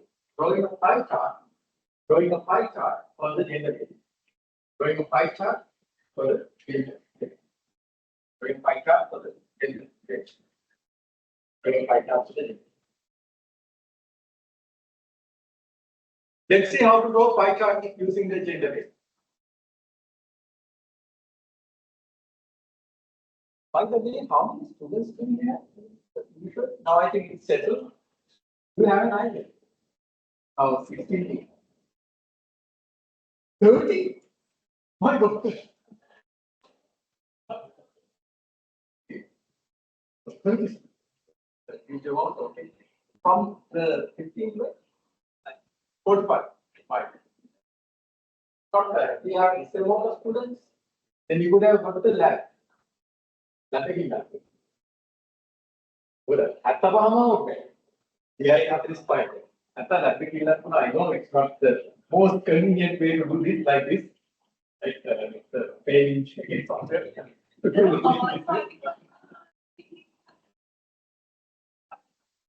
I'm not doing this.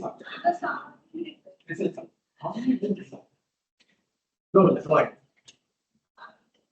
That later,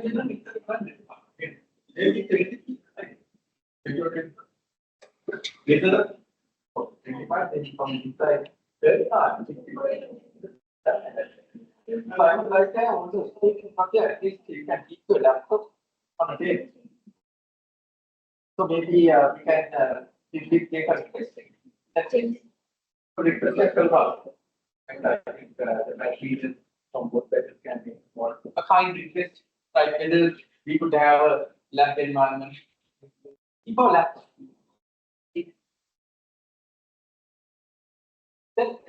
That's actually we don't need people at the desktop for that. There are nice tables where you can keep your laptop and you can learn that.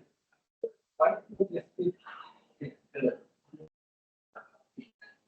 people who are responsible with the setting up and you can keep it and see whether you would allocate for them.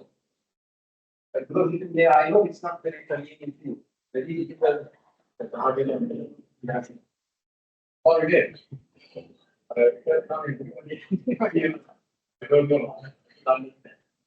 Okay. Drawing a pie chart within cases because extra facilities are, but I heard sometimes it's very overcrowded over there on Saturdays and Sundays.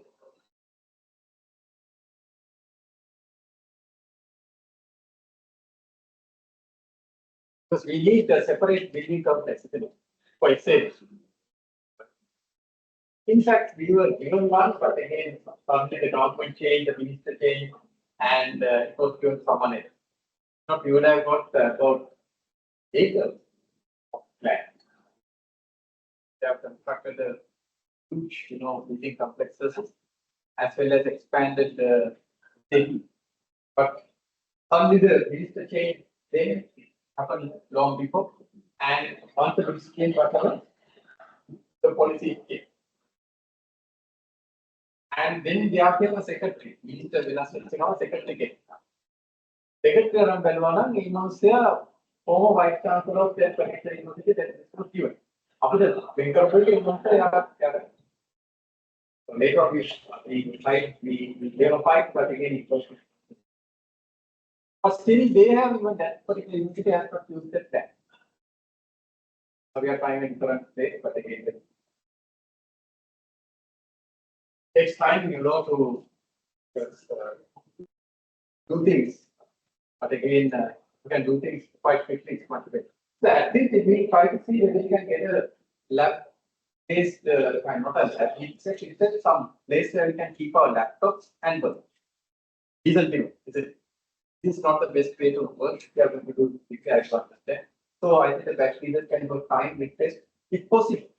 Whether we can have a kind of a table-like situation. We don't need desktop computers. No way, we don't need that. We can use our laptop. We can do it. There's no problem. But to keep that laptop in a more convenient way, if it is possible, why shouldn't we use that? And we don't mind going to EA or here. BSAA.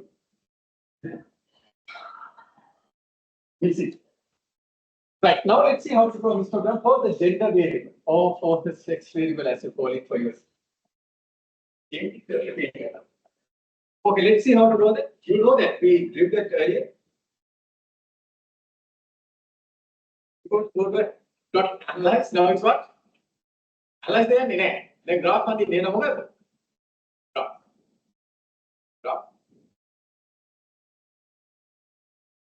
Then what? Legacy diagram. Then what? Yes, pie chart. Because now we have to draw a pie chart. Because pie chart show the proportion of a variable. Proportion. So if you go and click on pie, it shows summaries of group of cases. Yes, that's what we want. We want the summary of group of cases represented by the pie chart. So leave the first default as it is. At 5 take a select again the summaries of group of cases. Then you can go to define. Now comes the interesting one. Now it says, okay, define the parameters. So we'll say we want for gender, in your case it's sex, right? Gender, percentage of cases. Yes. Then percentage of males and percentage of females. So we'll select percentage of cases. So select this one, percentage of cases, right? And then let's select the variable. In this case, the variable would be gender, or in your case, it's sex. Okay. And you are going to put it over defined slices. But so pies has slices, and you can put gender or sex in your case into defined slices. But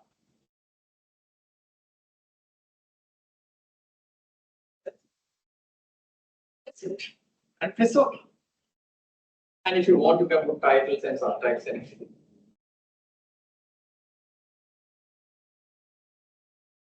Okay. Gender. But gender, for some reason, it always takes blue in version 23. It takes blue and green. The relationship of blue and green? Yes, indeed. Right. The green is the representing the blue is a blue percent. Right. Okay. Now you can see males who are the higher. Now the proportion you can see in this sample, in this particular place where they look the information, who are greater, males or females? Females. You can see the proportion females are. And now let me also remember these charts are perfectly editable. These charts could be edited. These are not fixed charts. But once you copy and paste it somewhere, you cannot edit it. But why we take FPS, you can edit. How to do that? Just double click on.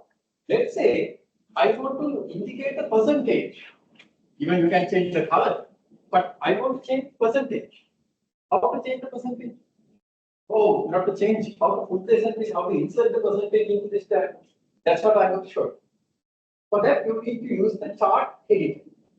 But something called the chart editor. To use the chart editor, it's very simple to double click on the diagram. You double click on the diagram. Double click on this. So then opens the chart editor. In SPSS, once you are in a chart, in the output, just double click on the chart, then the chart editor opens. You can see the name of this particular dialog box is chart editor. Now I want to place the percentage here and here. How to do? Very simple. First of all, go to this one over here. And the corner it says data label mode. Can you see that in the most one chart editor open කරන්න පස්සේ ඒක මේ කොණෙම තියෙනවා. Data label mode. Did you locate that? No. Take time. Double click that and go to the corner. What was the corner? Locate to method again. That's the best thing in a physical class because you can address any issues that you have. Everything. Then what you can do is go to the corner. Right? In your case, of course, it's the left-hand corner. And you can see here, in the left-hand corner, there's a small what? Right? Small icon over there, which shows some data label mode. And what you can do is you can click on that. Then go and click on one slide. Then go and click in the other slide. Then the percentage is assigned. Make a click. ඊළඟ slides එක අපිට click කරන්න. Click on this. Go and click on the slides. Right. Another banana. So once you click on this, right? Click on this. Then it comes for I click on the you click on that will be indicated the percentage. The percentage is there. Likewise, you can change the color or anything you can change. But just to indicate that these are perfectly editable. You can change the size, the colors, and you can put legends, and the legend is already there. Likewise, you can do different things. Then once you do that, close this. To be reflected. A current of the chart editor close card. A current of the chart editor close.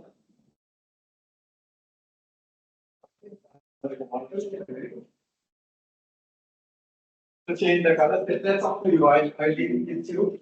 Change the colors and change other things in the font size, font colors. You get it.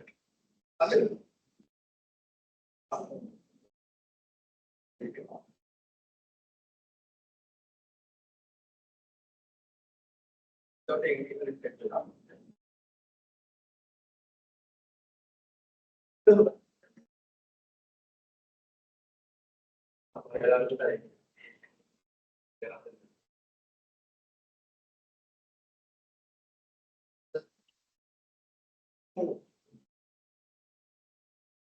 Percentage is better.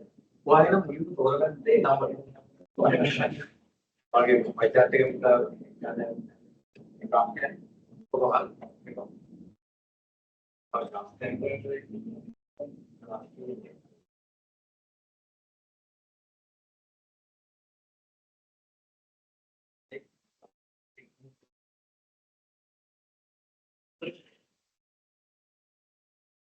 sometimes when you are trying to change the colors, it won't allow.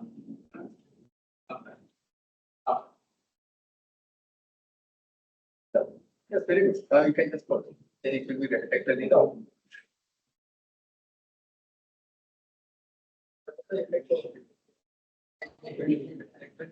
Once you have done the change, you can go.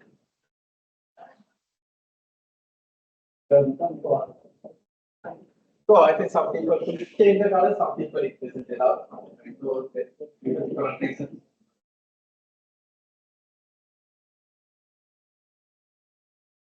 But now let me minimize this and let me go to give you a small challenge. You like challenges? Now let me give you a small challenge. Will you give a challenge? Because one group wise can like that. You give a challenge to draw this diagram and show me how to draw it. I'm going to give you a small challenge. I'll give you the outcome what I want, the output I want, and then I'll ask you to do that. And I'll ask the group to come forward and show how you did it. Why I'm not going to do this? Because it's a Sunday, and Sundays what's wrong? The hospitals are understaffed. You know, what are the hospital area? What are the also in under?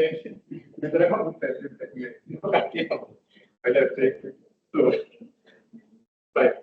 Okay. Let's see. Now this is the outcome that I want you to draw.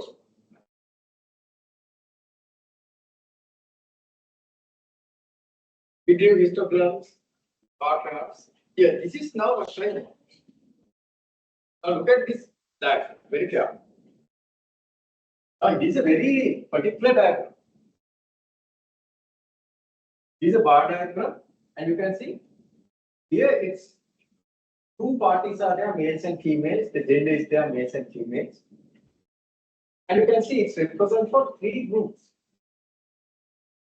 What are it shown? The perceived stress levels. The perceived stress levels of males and females are provided. And these perceived stress levels are the mean values for these 8 groups. There are 3 age groups. What are 3 age groups?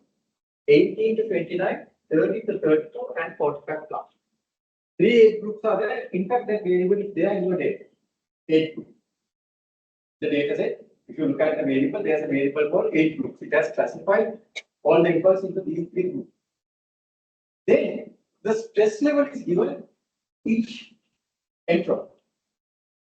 That's called TP stress. There's a variable in your variable is called TP stress. What stands for TP stress? TP stands for what? Total perceived stress. There's a variable for it. Just above total life satisfaction, right? That if you took earlier, there's TP stress. TP stress. And that's for all inputs. But what we need is what? For these three age groups, we need the mean value. So here you can see for 1829 group, for that set, it has taken the males and taken the mean value of the males. Just mean value. Then for females, the stress mean value. Then we can compare. Right? Within an age group, males and females, mean values who is very high. Now, currently who is having a higher stress level? In the 18 to 29 group, who is having more stress? Because they have a lot of things to do. They have to look at the maybe the activities at the first place, as well as the home affairs are there. Then they have to look at the kids affairs, the husband's affairs, or whatever the other affairs, parents affairs, they might need to look at. The huge stress. On the other hand, 30 to 34, yes, here you can see the females are stressful. The mean value of females are higher of stress. 45 plus, it's also there. But you can see in which group the females have and the males margin are quite very different. In the mid. That's quite pronounced compared to the other age. Now, I want you to go this way. That's the challenge. Now, in your data set, right, what I have given, these variables are given. The gender variable is given, as they call it, the sex variable is there. Then what else? You have the perceived stress variable is there. As well as the three age groups are also there. I'll try to do the bar chart. So let me again introduce the three variables in the data set. It's sort of familiar. So let's go to the data set. If you go to the data set, go to the data set. In the data set, you will see under variable view here, the 128th variable or 129th variable or something similar. Will show 83 groups, 1 to 18, 29. So what it has done is it has classified the employees into three groups based on their age. This is separate way. Then you can see there is something called TP stress. In my case, it's the 125th variable. TP stress. In your case, what's that? There's something similar. So that's the stress. And that's the second variable. Now that's the variable you have to draw the bar chart. And then you can see on the top you have the gender variable or the sex variable or whatever that we call it, right? That's also. Now draw that complex bar chart. And you have to take the what? Mean values of those age groups. Then I will nominate some people of you come forward. Over million level. People there no one needs to go to India. And no one has to ask me to come forward and do it.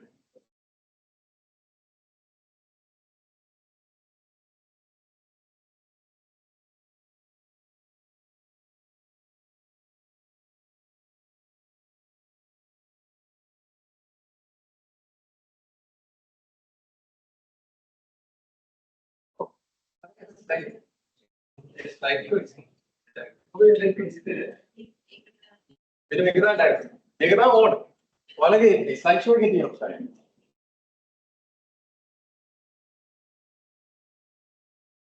Yeah.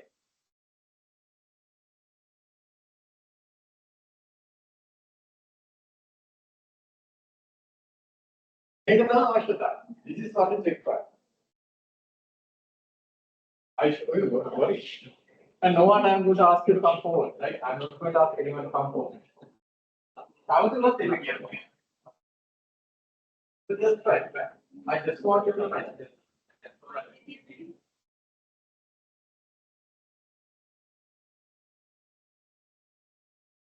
After you are trying, make mistakes in the class. There is no problem. Make the whole kind of mistakes in the class. Then that's how you start. When you were small, when you were kids, maybe 2 years old, 3 years old, 4 years old, you were making so many mistakes, and we learned a lot.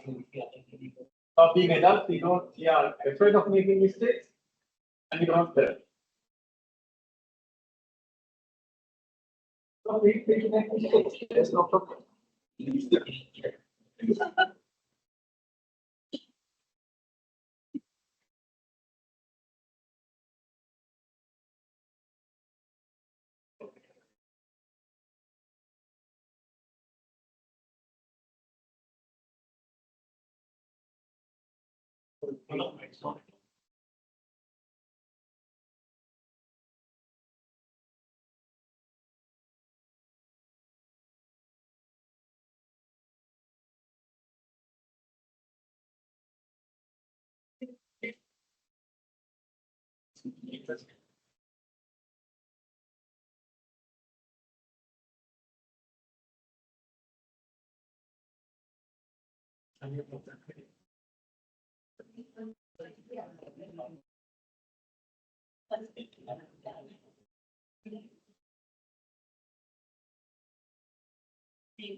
Anyone succeeded?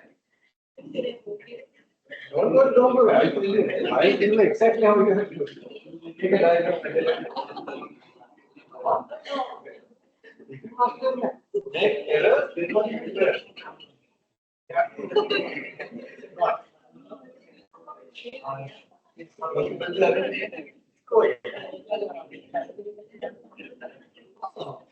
Very good. One guy has got that. Excellent.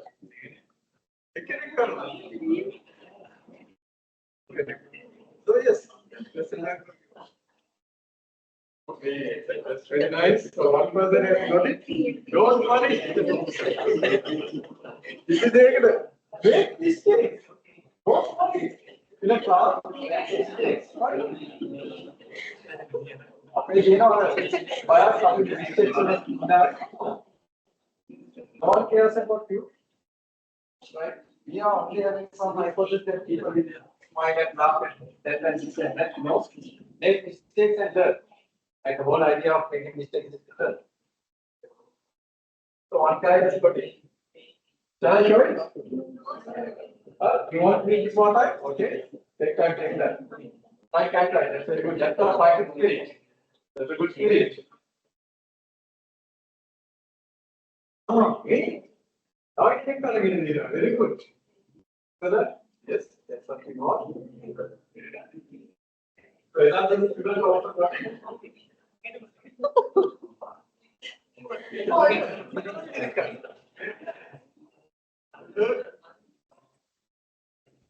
Another one? Very nice. Next one, take the number.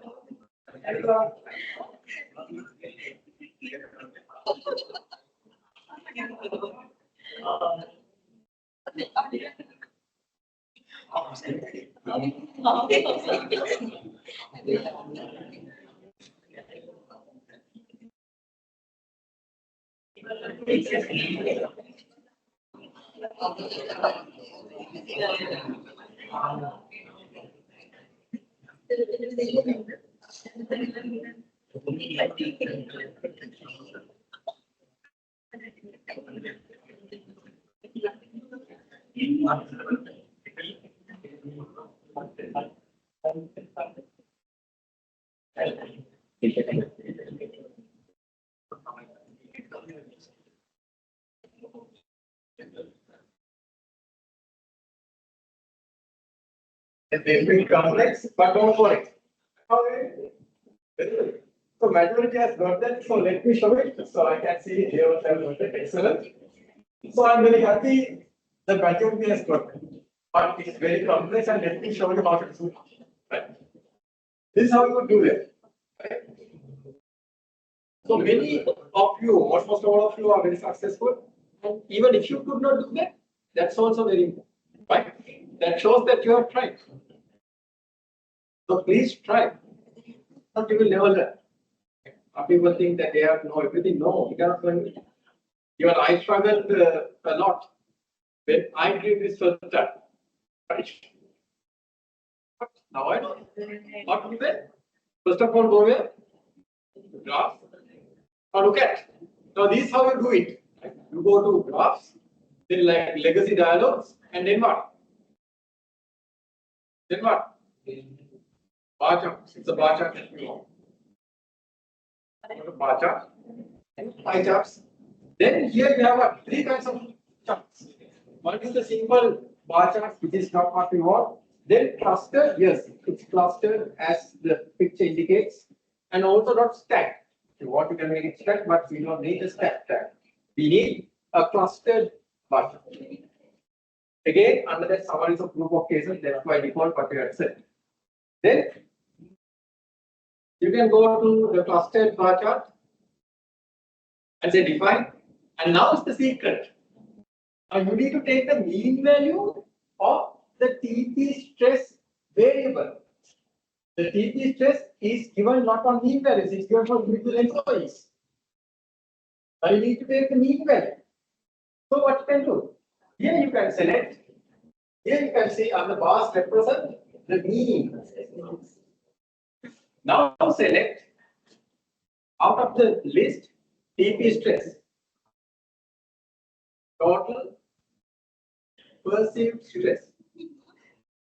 You can select this here. Other statistics and select total perceived stress. Put that variable over this.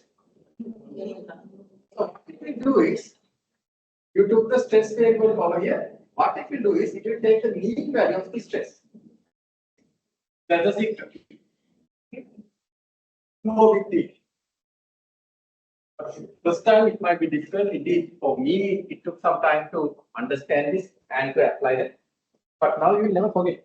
If I just gave it out, you might forget. But now you've tried it and you understood that how not to do and then how to do it. It will stick in your mind. SPSS is a subject like this. Right? You have to apply. You have to do it. It's not given for you. Right, okay. So yes, now the mean value is there. Mean. So mean value is taken, that's fine.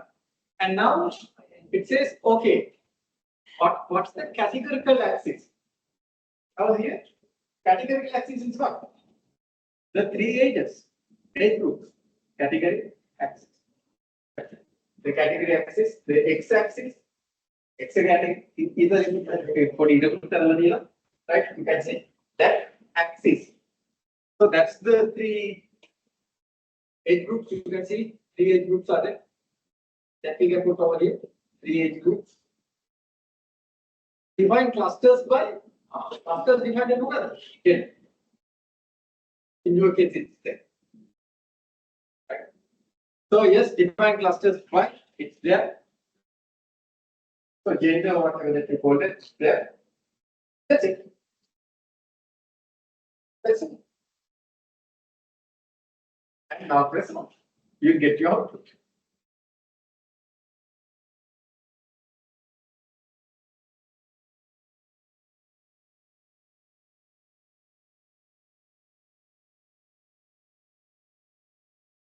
You can see the stress values are there, the mean sensor for the three age groups for males and females.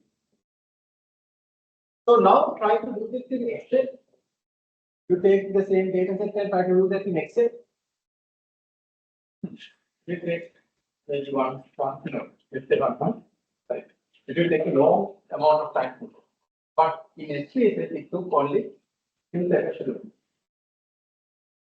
So that's the power of SPSS.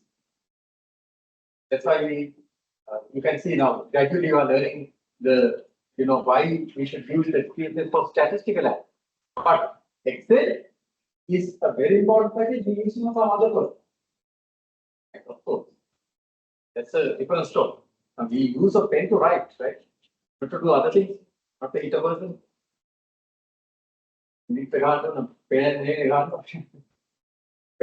Number one, anyway, that's what again. So if there are different tools for different things. If I want to, apply a nail to a wall or whatever, I use a hammer. But if I want to write something, I will use a hammer. Likewise, Excel is there for certain purposes. I use it even like our Excel. Great package. Thanks to whom? Thanks to whom? Although much not like that man, I don't know, but he's a great person. To all of us. Who's that? Bill Gates. If Bill Gates had not come up with this great software, what would have happened? See how much time we would have wasted by using pens, papers, and some open source software which is not working. Open source is very good, but again, it's not as convenient as Microsoft product. Even for SPSS, there is an open source version. That's R. But to learn R and even to get data to R, it will take 1 or 2 or 3 or 4 weeks to tell how to get data from Excel to R. Why we should waste our time? To simply get some data from one package to R. That's why time saving. So thanks to Mr. Steve Jobs, not Steve Jobs, Bill Gates. Steve Jobs also did a great job. Good. But again, thanks to Bill Gates, who is still there, although Mr. Steve Jobs had to leave us, right? We are using that package. With all due respect to that package itself, but again, it has certain limitations. It's not a statistical package. So you can see the power of space. Great point. At least practice what we started. Okay. So there are other graphs that you can draw, but I'm not going to waste your time. There are several other graphs that you could draw. bar charts, scatter diagrams which I draw as well. Right, this draws scatter diagram. That's the next topic that we have to discuss and we have to start today. That's called the correlation analysis. Now, a scatter diagram. What does a scatter diagram show? Let's see, I want to see the relationship between age and stress. The relationship between age and stress. Then I can draw a scatter plot diagram for them. A scatter diagram. Some people call it a dot diagram. Some people call it a scatter plot diagram. Some people even call it a scatter dot diagram. Whatever you call it, it's a scatter diagram, scatter plot, or a dot dash. So how do you draw a scatter diagram? Very simple. So for this, drawing a scatter diagram, that's the next diagram that we are going to draw, and then we are going to use the correlation analysis for that as well. So let me show you some conventions of a scatter diagram. So that let's go and this, and let's use this one. Yeah.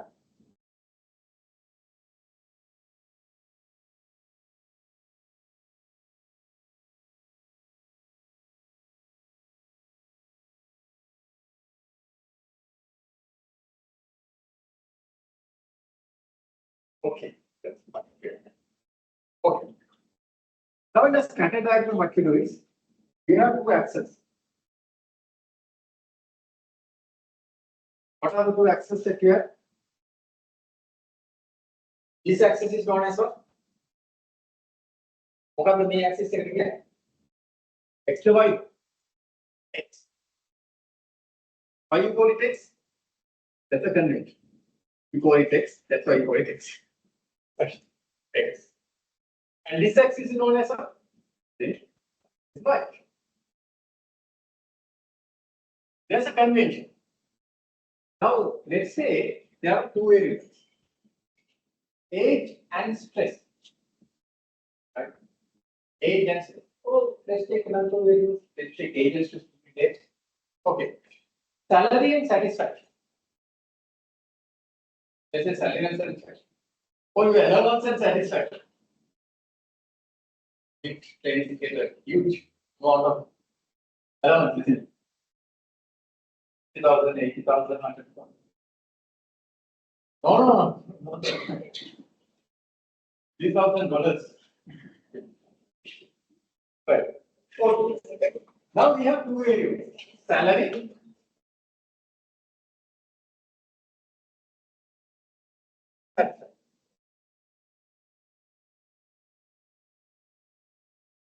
and we out of these two variables, what's the independent variable and what's the dependent variable? What's the independent variable? The independent variable is the variable that causes the other variable. The dependent variable is what being caused by the other. Salary is the independent variable. So this is the independent variable. This is the independent. Independent. I suggest you draw this, right? Independent diagram. The satisfaction is what? Satisfaction is what? Of the dependent variable.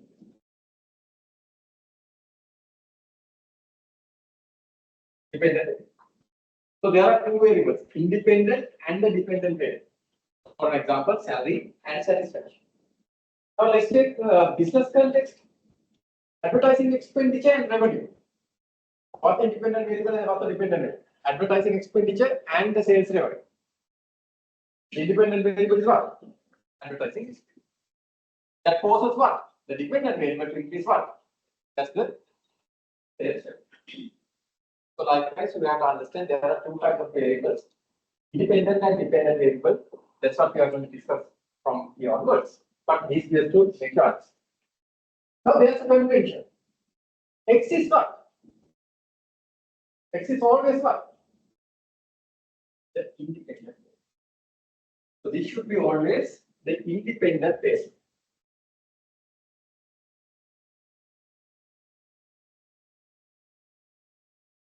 That's the independent variable. Y is what? the dependent.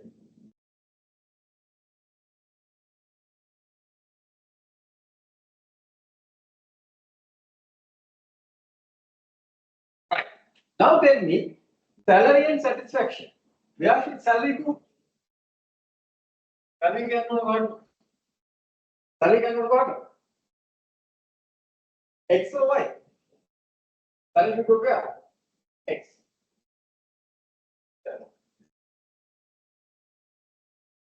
X is salary. Y is what?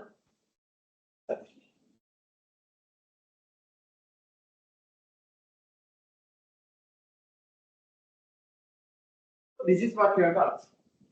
And now, if you draw, now for, let's say, for 100 employees, if you draw the relationship, what kind of relationship you would see? These are each employees, salary and satisfaction level. Let's say you do the scatter plot diagram, which we draw very quickly. So what kind of relationship is there? There's a positive. When salary goes up, what happens to the satisfaction? It goes up. Who dislikes that the salary is not going up, right? Everyone likes salary is good to go, right? So when salary goes up, satisfaction also goes up. But after a certain extent, you'll understand that salary cannot itself make you satisfied. We call that in HR what? Intrinsic motivators versus extrinsic motivation. Now, salary is what? An intrinsic motivator or extrinsic motivator? You have been taught by different professionals. Now, what's salary? Intrinsic or extrinsic? Extrinsic. Coming outside.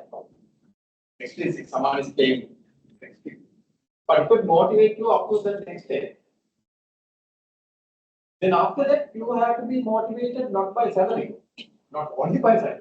Okay? There are other things that by recognition, rewards, and other rewards, they will try to motivate. In this case, but again, salary is here, the independent variable. The dependent variable is what?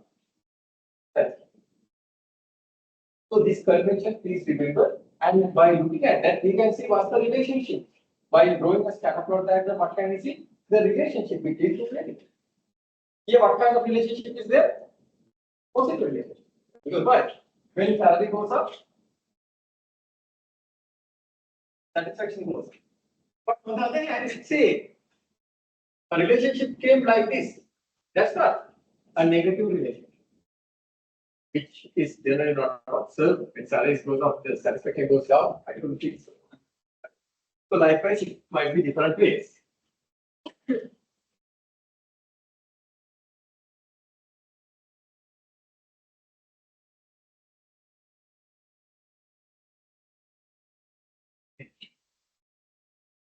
Just there, we just forget. Yes.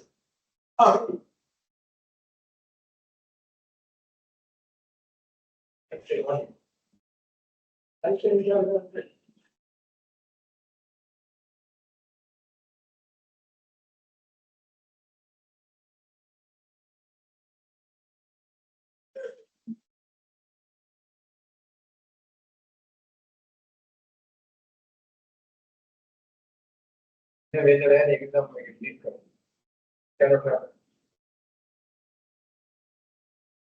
okay, that's good. Right. Now let's draw a scatter plot diagram between age and stress. What independent variable and what dependent variable? Age is what in this case? The independent. And let's say it could impact the stress levels. So what's the dependent variable? Stress. Let's now see how to draw a scatter plot diagram but between age and stress. Please take down. Drawing the scatter plot diagram. Drawing the scatter plot diagram. Drawing the scatter plot diagram between age and stress. Age and stress variable. Drawing the scatter plot diagram between age and stress variable.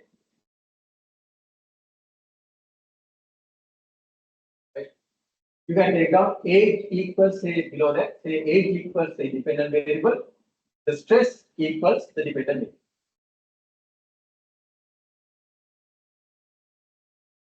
Age and stress. Now let's see how to draw this calculator.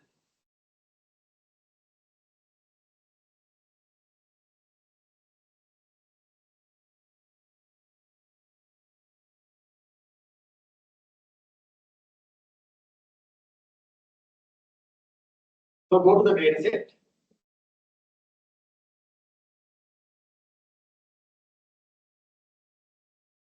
And you have the age variable, right, as well as the perceived stress variable, DP stress, total perceived stress. Now let's see how to do it. Thank you very much. Without giving a thought, let me share this.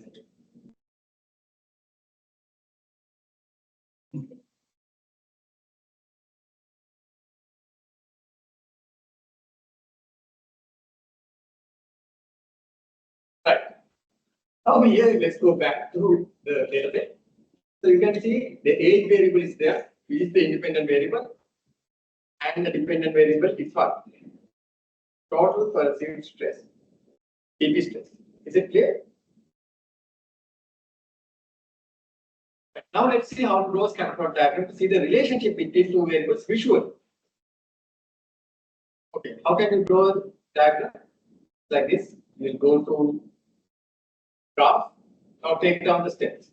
Graphs, put a small arrow. Graphs, put a small arrow. Then you can say again legacy dialogues. And you can go to scatter flash dot diagram. Please take down these steps. Graphs, legacy dialogues, scatter or dot diagram. Dot diagram, so you can see that.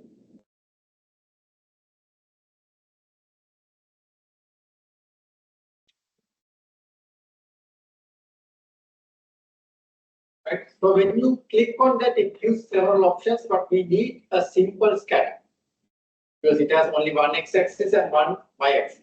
You can have metric scatters, let's draw that later, but here you need the first option, that's simple scatter. You choose this one. Choose the simple scatter, that's it. Let's define. Now it asks, okay, what's the x-axis and y-axis? Now you tell me, what's x? X is what? Age. That properly. Age. Right? Always x-axis should represent the independent variable. That's why I told you earlier. Explain correct. X is the independent. Then y is what? Total perceived stress.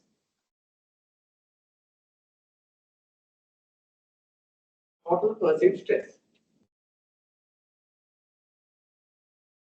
You can go to the bottom, and you can navigate to the bottom, scroll down, and then you can see there's something called total perceived stress. Did you locate that? Then put that as the y-axis.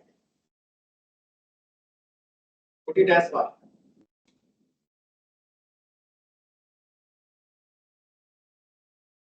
And it's simple. So,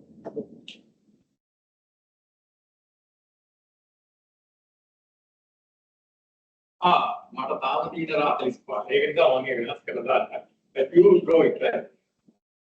මාත්‍රි ස්පාට් දාගෙන ඉන්නවා කියන්නේ එදී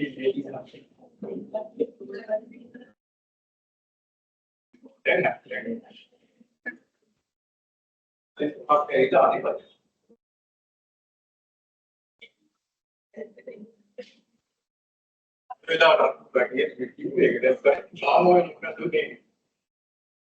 What kind of relationship is there? What kind of relationship is there? What is it? At the name it's scattered. I'm a term scattered. If there is no relationship. Is it? age and life satisfaction stress seems not having a relation. Because why? It's scattered. You don't see a pattern. Now I'm going to give a small class. Now know a scatter plot between the stress, perceived stress, and total life satisfaction. Draw a scatter plot diagram. Please check down. Draw a scatter plot diagram between. Draw a scatter plot diagram between total life satisfaction and total life satisfaction and perceived stress. Perceived total life satisfaction and perceived stress.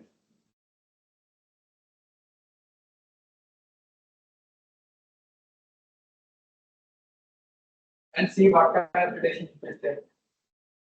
Now, before we go to this drawing a scatter plot diagram, tell me what the independent and what the dependent variable. That's the most important. What are the independent variables? Now we have two variables. What are the variables? Total perceived stress is there and total life satisfaction is there. Stress is what? Stress is what? The independent variable. Right? 100% accurate. Stress causes satisfaction. Stress impacts satisfaction. When stress goes up, satisfaction goes up. But we need a working stress level. Indeed, if we don't have stress, that means no purpose in life. We need stress.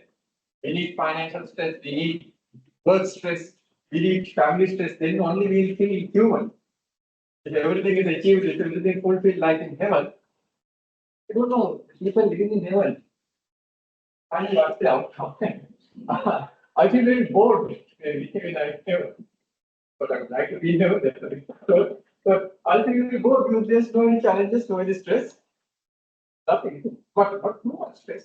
Too much stress will kill you. Indeed, it will create a lot of bad things in your body, including heart attack. Right. Okay.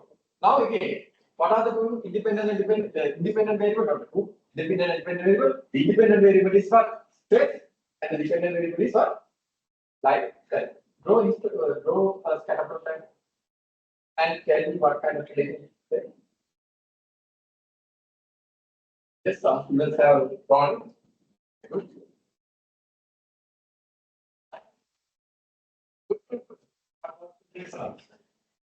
What kind of relationship is there? It seems there is a negative relationship. We can see that. Whether it's positive or negative, we can see that. Now I will show you how to see that test it. But first of all, let's draw this diagram. The scatter plot diagram. How to draw that? We go to what? Analyze. And we will go to what? Descriptive. Going to graph for the analyze. Where will go? We will go to graph, legacy dialogues, and what? Scatter dot tag. And you have to use what? Simple scatter. And define. And now it's not, you are going to reset this. You can press reset or you can take this out like this. And you can take this one out as well. Now x-axis is what? X-axis is what? Stress. So let's go down, down, down and take total perceived stress. X-axis. Then the y-axis is total life satisfaction. That's it. And press OK.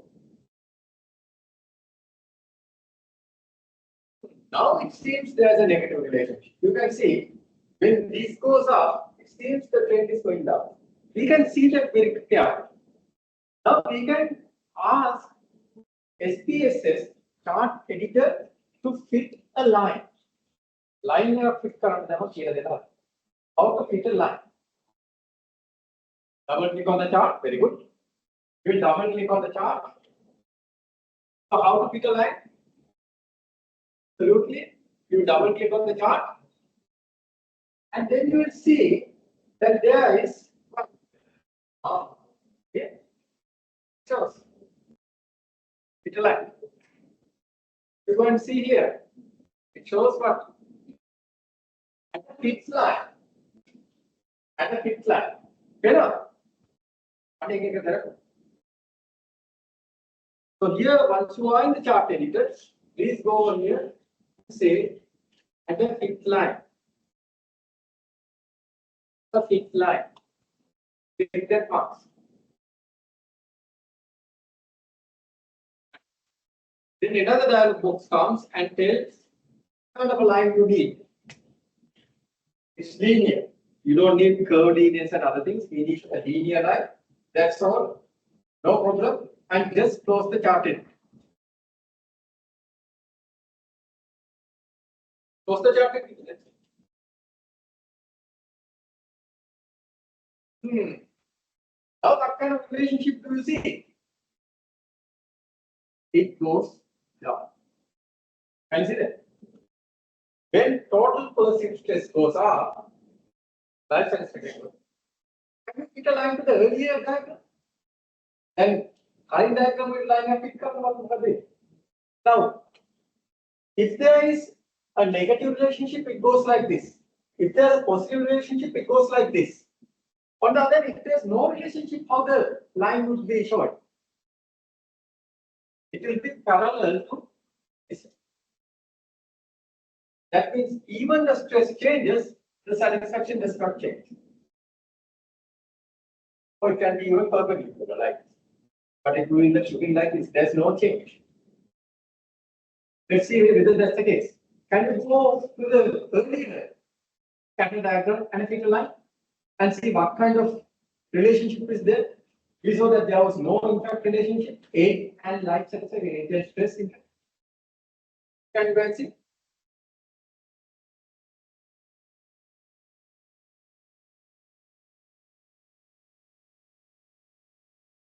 So this is the earlier diagram.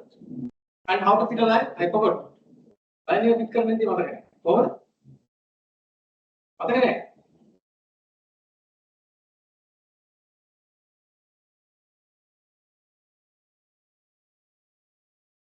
Then they take on this one and then get to the connected and cross the game and we are looking at the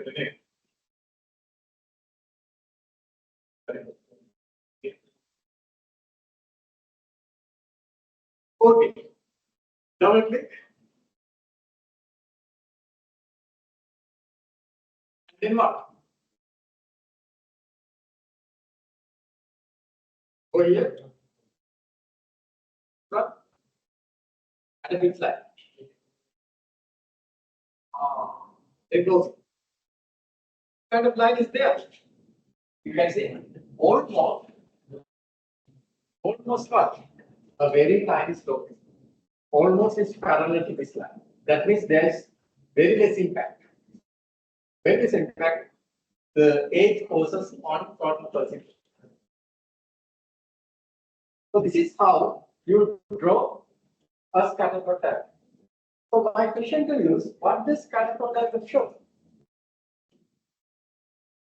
The relationship between two variables. The relationship between two variables. So that's the next topic that I'm going to start. No, don't worry, I'm not going to finish it today. But that's the next topic I'm going to start today. That's what? The correlation. So why don't you take down a large topic as correlation? With this, we have discussed and finished the descriptive analysis section 2. Section 1 was what? Basic manipulations of SPS. That was section 1. Section 2 was what? Descriptive analysis. That we just finished. Now today we have to start with section 3. What's that? Correlation. So you can see now the analysis of stacking. What we need to do? Practice. And that's the way that you can address this question or address the questions in the exam as well as learn, study, and apply. So they have to go through the videos are there, as well as come to the lectures, take part in lectures. I don't know how many students are there. I would really like to know how many students are there are going to take in class. Then depending on that, we can decide what kind of things we are going to do. Maybe from next week onwards, we'll have homework Then at that point, at least we see who is there, or at least some individual assessment. We need that individual class assessments. So we need to find a mechanism how to do it. There are different mechanisms to do that. So anyone of you have smartphones, right? I think no one is using that model Nokia 336 phones. All are using smartphones. The problem is the phones are smart, but okay. So now let's see correlation analysis. There's the third main analysis. Actually, this is the second main analysis that you have to do, the correlation analysis. And some things have to be said, and with that we'll finish today. I'm going not to do any analysis. I'll reserve it for the next week, hopefully. And we'll see what does correlation analysis do. First of all, what you have to understand is correlation analysis is called as the bivariate analysis. So please take down the topic correlation analysis. Right now, this is a bivariate analysis. Bivariate. Bivariate. This is a bivariate analysis. Bivariate. B-A-R-I-T. Bivariate. This is a bivariate analysis. Bivariate. B-I, right? Not B-Y. Bi. B-I. Bivariate. B-I. The small dash and say variate. You can write bivariate. Bivariate. This is a bivariate analysis. Why do you call a bicycle a bicycle? Bicycle is a bicycle activity. Because it has two cycles. Bicycle is biannual. Biannual is what? 2 times annual. Bi-weekly. 2 times weekly. Then bi-weekly means what? 2 weeks. So it looks at the relationship between 2. That's why it's called bivariate analysis. Right. Since it looks at the association or the relationship between 2 variables, it's called as what? Bivariate.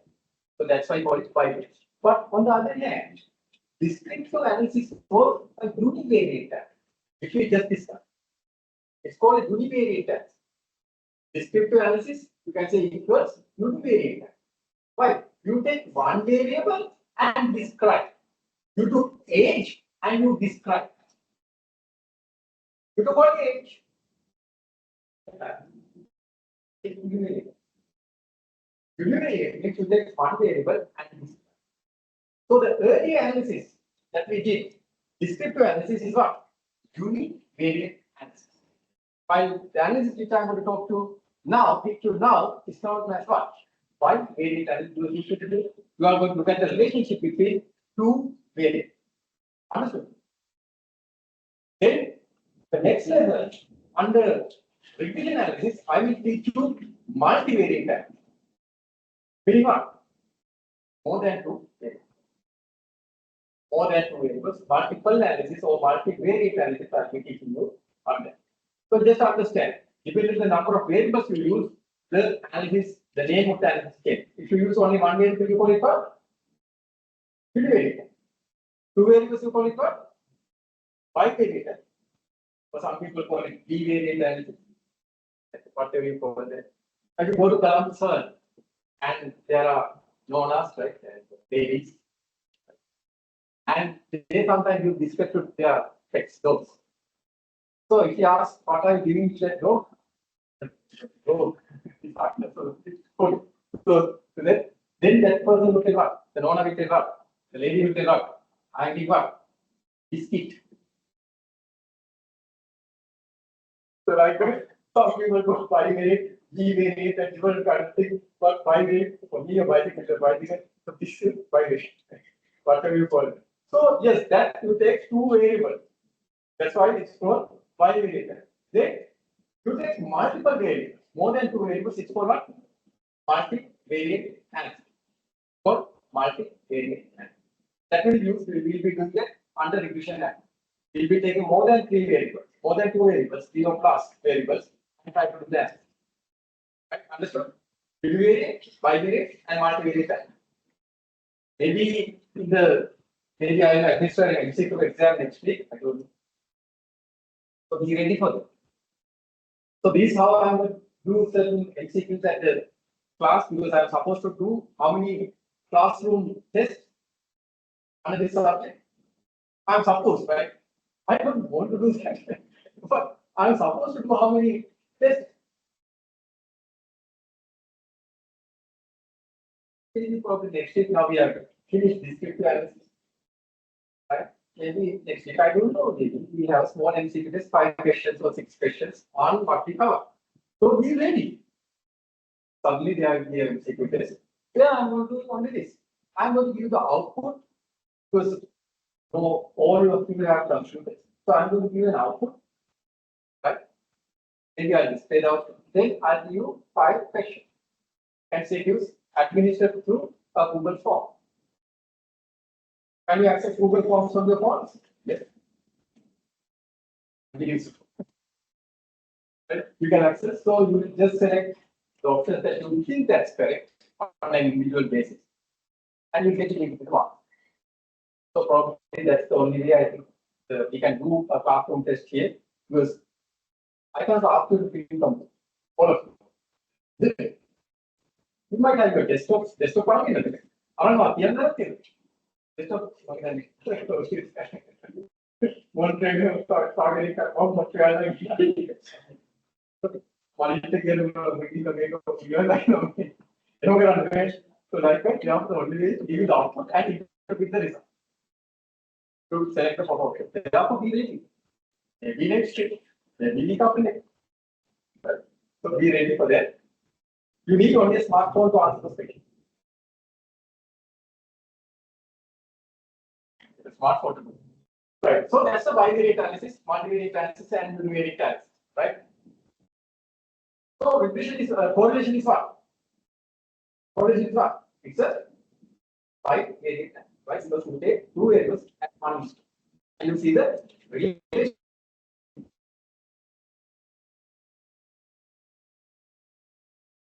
Those. And of course, let me open the slide.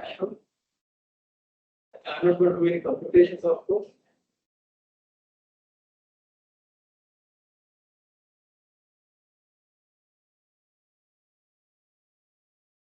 Yeah, this is session number 3, correlation analysis.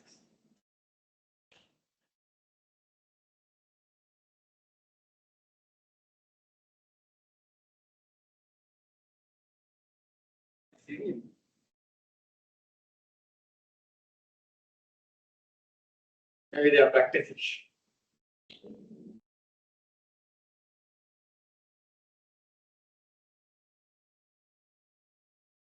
Correlation analysis describes the relationship or the association between 2 variables, as we saw earlier in a scatter plot diagram. And then the correlation coefficient can range from what? -1 to +1. -1 means what? Perfectly negative correlation. +1 means what? Perfectly positive correlation. In between, it can have any value, right? Any decimal value. Can it have -100? And the correlation coefficient be -100? Never. Because it's again, I told you -1 +1. In between, it can have any decimal values. Right, let's say -0.86. How does it show? There's a strong negative correlation between the two. Likewise, you can. So you can see the correlation coefficient indicates 2 things. One, the strength of the relationship, as well as the direction of the relationship. Minus means there's a negative relationship. Plus means what? A positive relationship. So let's give the strength. -1 to +1. -1 means what? Perfectly negative strength. +1 means perfectly positive correlation. Likewise, -1 to +1. So these things you know in your basic studies, in your first year, you should have studied that maybe. I don't know, maybe probably okay. And this is how you would interpret the result. Minus or plus. Correlation function between 0 to 0.2, he would interpret as weak or no correlation. Then minus point, not minus or plus, 0.2 to 0.4 is weak correlation. 0.4 to 0.6, moderate correlation. 0.6 to 0.8, strong correlation. 0.8 to 1, very strong correlation. So that's how you would, once you get a correlation coefficient, that's how you would interpret. Okay, again, let me ask that question. Minus 0.86. How you do it? Minus 0.86. Minus 0.86. How you do it?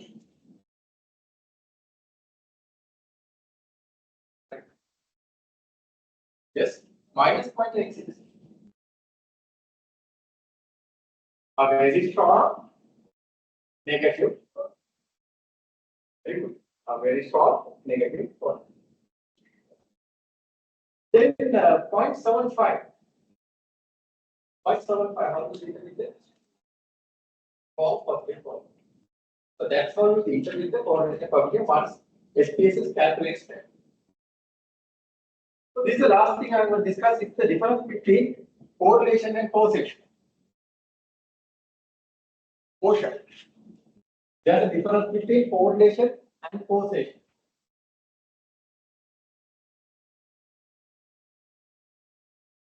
That's 0.88. Then you can take it either as very strong or very strong. That's not. So usually it's the kind of best. Then therefore we can even take it very strong. Or starting from 0.8. So like for example 0.79 you can say strong, but 0.8 is quite very strong for it. So better to say very strong for it. A good question. I think that will benefit all, so technically. So a person got, now here there's a problem. And the same thing, it says 0.8. Again 0.8 is there. Then we put the arrow, look up the guy. So I would suggest if it is 0.8, then very strong. But on the other hand, 0.6 to 0.79999, you can call it what? Strong. Right? Good question.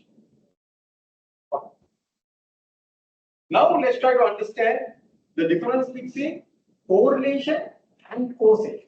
With that, we finish the lecture. And next day, we will try to do the computation on correlation.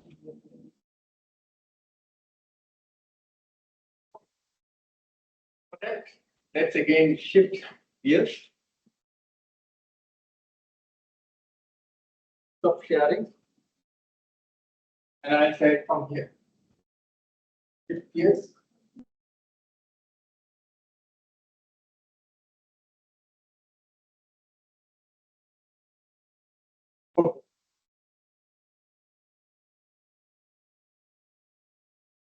Correlation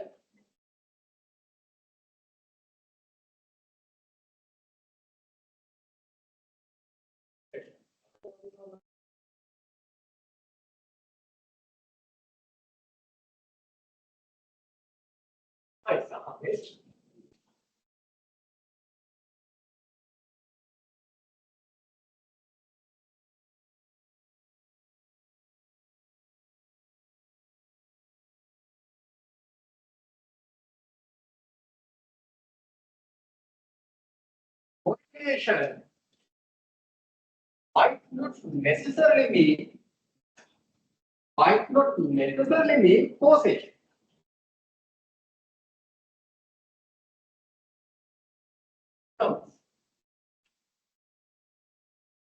Correlation might not necessarily mean causation. Right? Might not necessarily. It might or might not. Causation means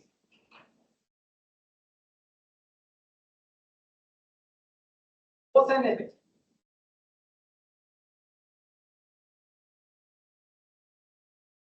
This is what causation means. Cause and effect. Now, for example, you incur advertising expenditure. Your sales revenue goes up. Is there cause and effect? Cause and effect. Advertising expenditure, sales value. Is there cause and effect? Yes. How about exercising and your health conditions? If you exercise more, what will happen to your health? Health condition will go. If you eat more what? Healthy food, what will happen to your health? Your health condition will all has pros and cons. If you study hard, what will happen to your grades? The number of hours you practice SPSS and the marks that you are going to get in the test that next week will be administered hopefully. What kind of a relationship you expect? A positive correlation. Hopefully, a positive correlation. If you spend more time on the subject, your grades will go up. Again, what? Force and effect. Force and effect. That's the relationship that we. Let's give force and effect. But sometimes the correlation coefficient might not indicate cause and effect. It will just show that two variables are correlated. Let me give you an example. One of American scientists once did a small study and he was about to conclude. Now, in America, there are great people like Barack Obama. Right? As well as there are morons like whom? In my opinion. Donald Trump is the person who told once what? If you have what? If you have COVID-19, to cure that, to drink what? Sanitary.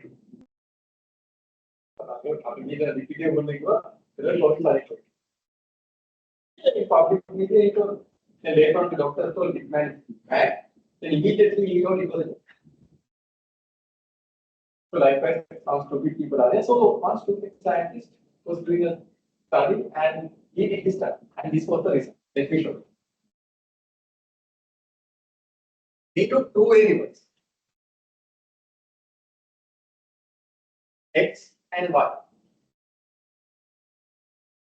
X variable he took ice cream consumption. Ice cream consumption.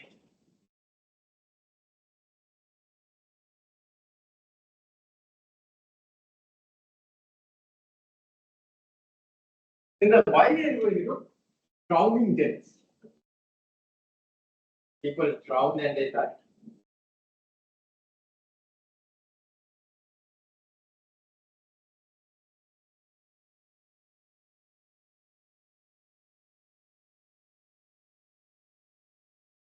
Then he took that phone from 1970 till 2023. He was getting the data in tons, right? Here this value, this value, this value, this value, like in tons. Ice cream consumption in tons because it's America, by the way. And then the drowning death in now. Then what he did was, he ran a correlation analysis. The value came 0.88.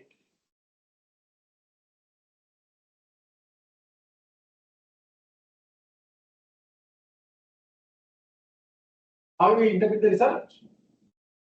There is a very strong positive correlation between what? Ice cream consumption and drowning death. Now he is about to tell what? He is about to conclude eating ice cream would lead to drowning death. I think around dinner.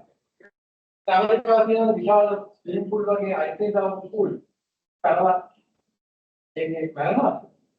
Are there large swimming pools in America where it's filled with ice cream and people jump and they die? There are very crazy people like Donald Trump, but not so crazy to jump and die swimming pools filled of ice cream. So how can you interpret this? Is there a correlation? Yes. But is there a causation? No. So how can you relate this? There's a third variable. There's a third variable which is called a co-founding variable. That's what? That's called temperature.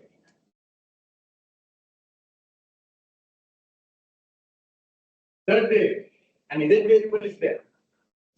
When temperature goes up, what happens? Temperature and movement. So they eat, they consume ice cream. So X goes up. Ice cream consumption goes up. On the other hand, what happens to drowning deaths? When the temperature goes up, people use more water. They go to rivers, they go to waterfalls, they go to sea. And when you use more water, what happens? Drowning deaths goes up. This goes up. Not because ice cream consumption has led to drowning deaths. So this one is not correct. This relationship is not there. This is absolutely wrong. But here the relationship is this. Temperature will increase the ice cream consumption as well.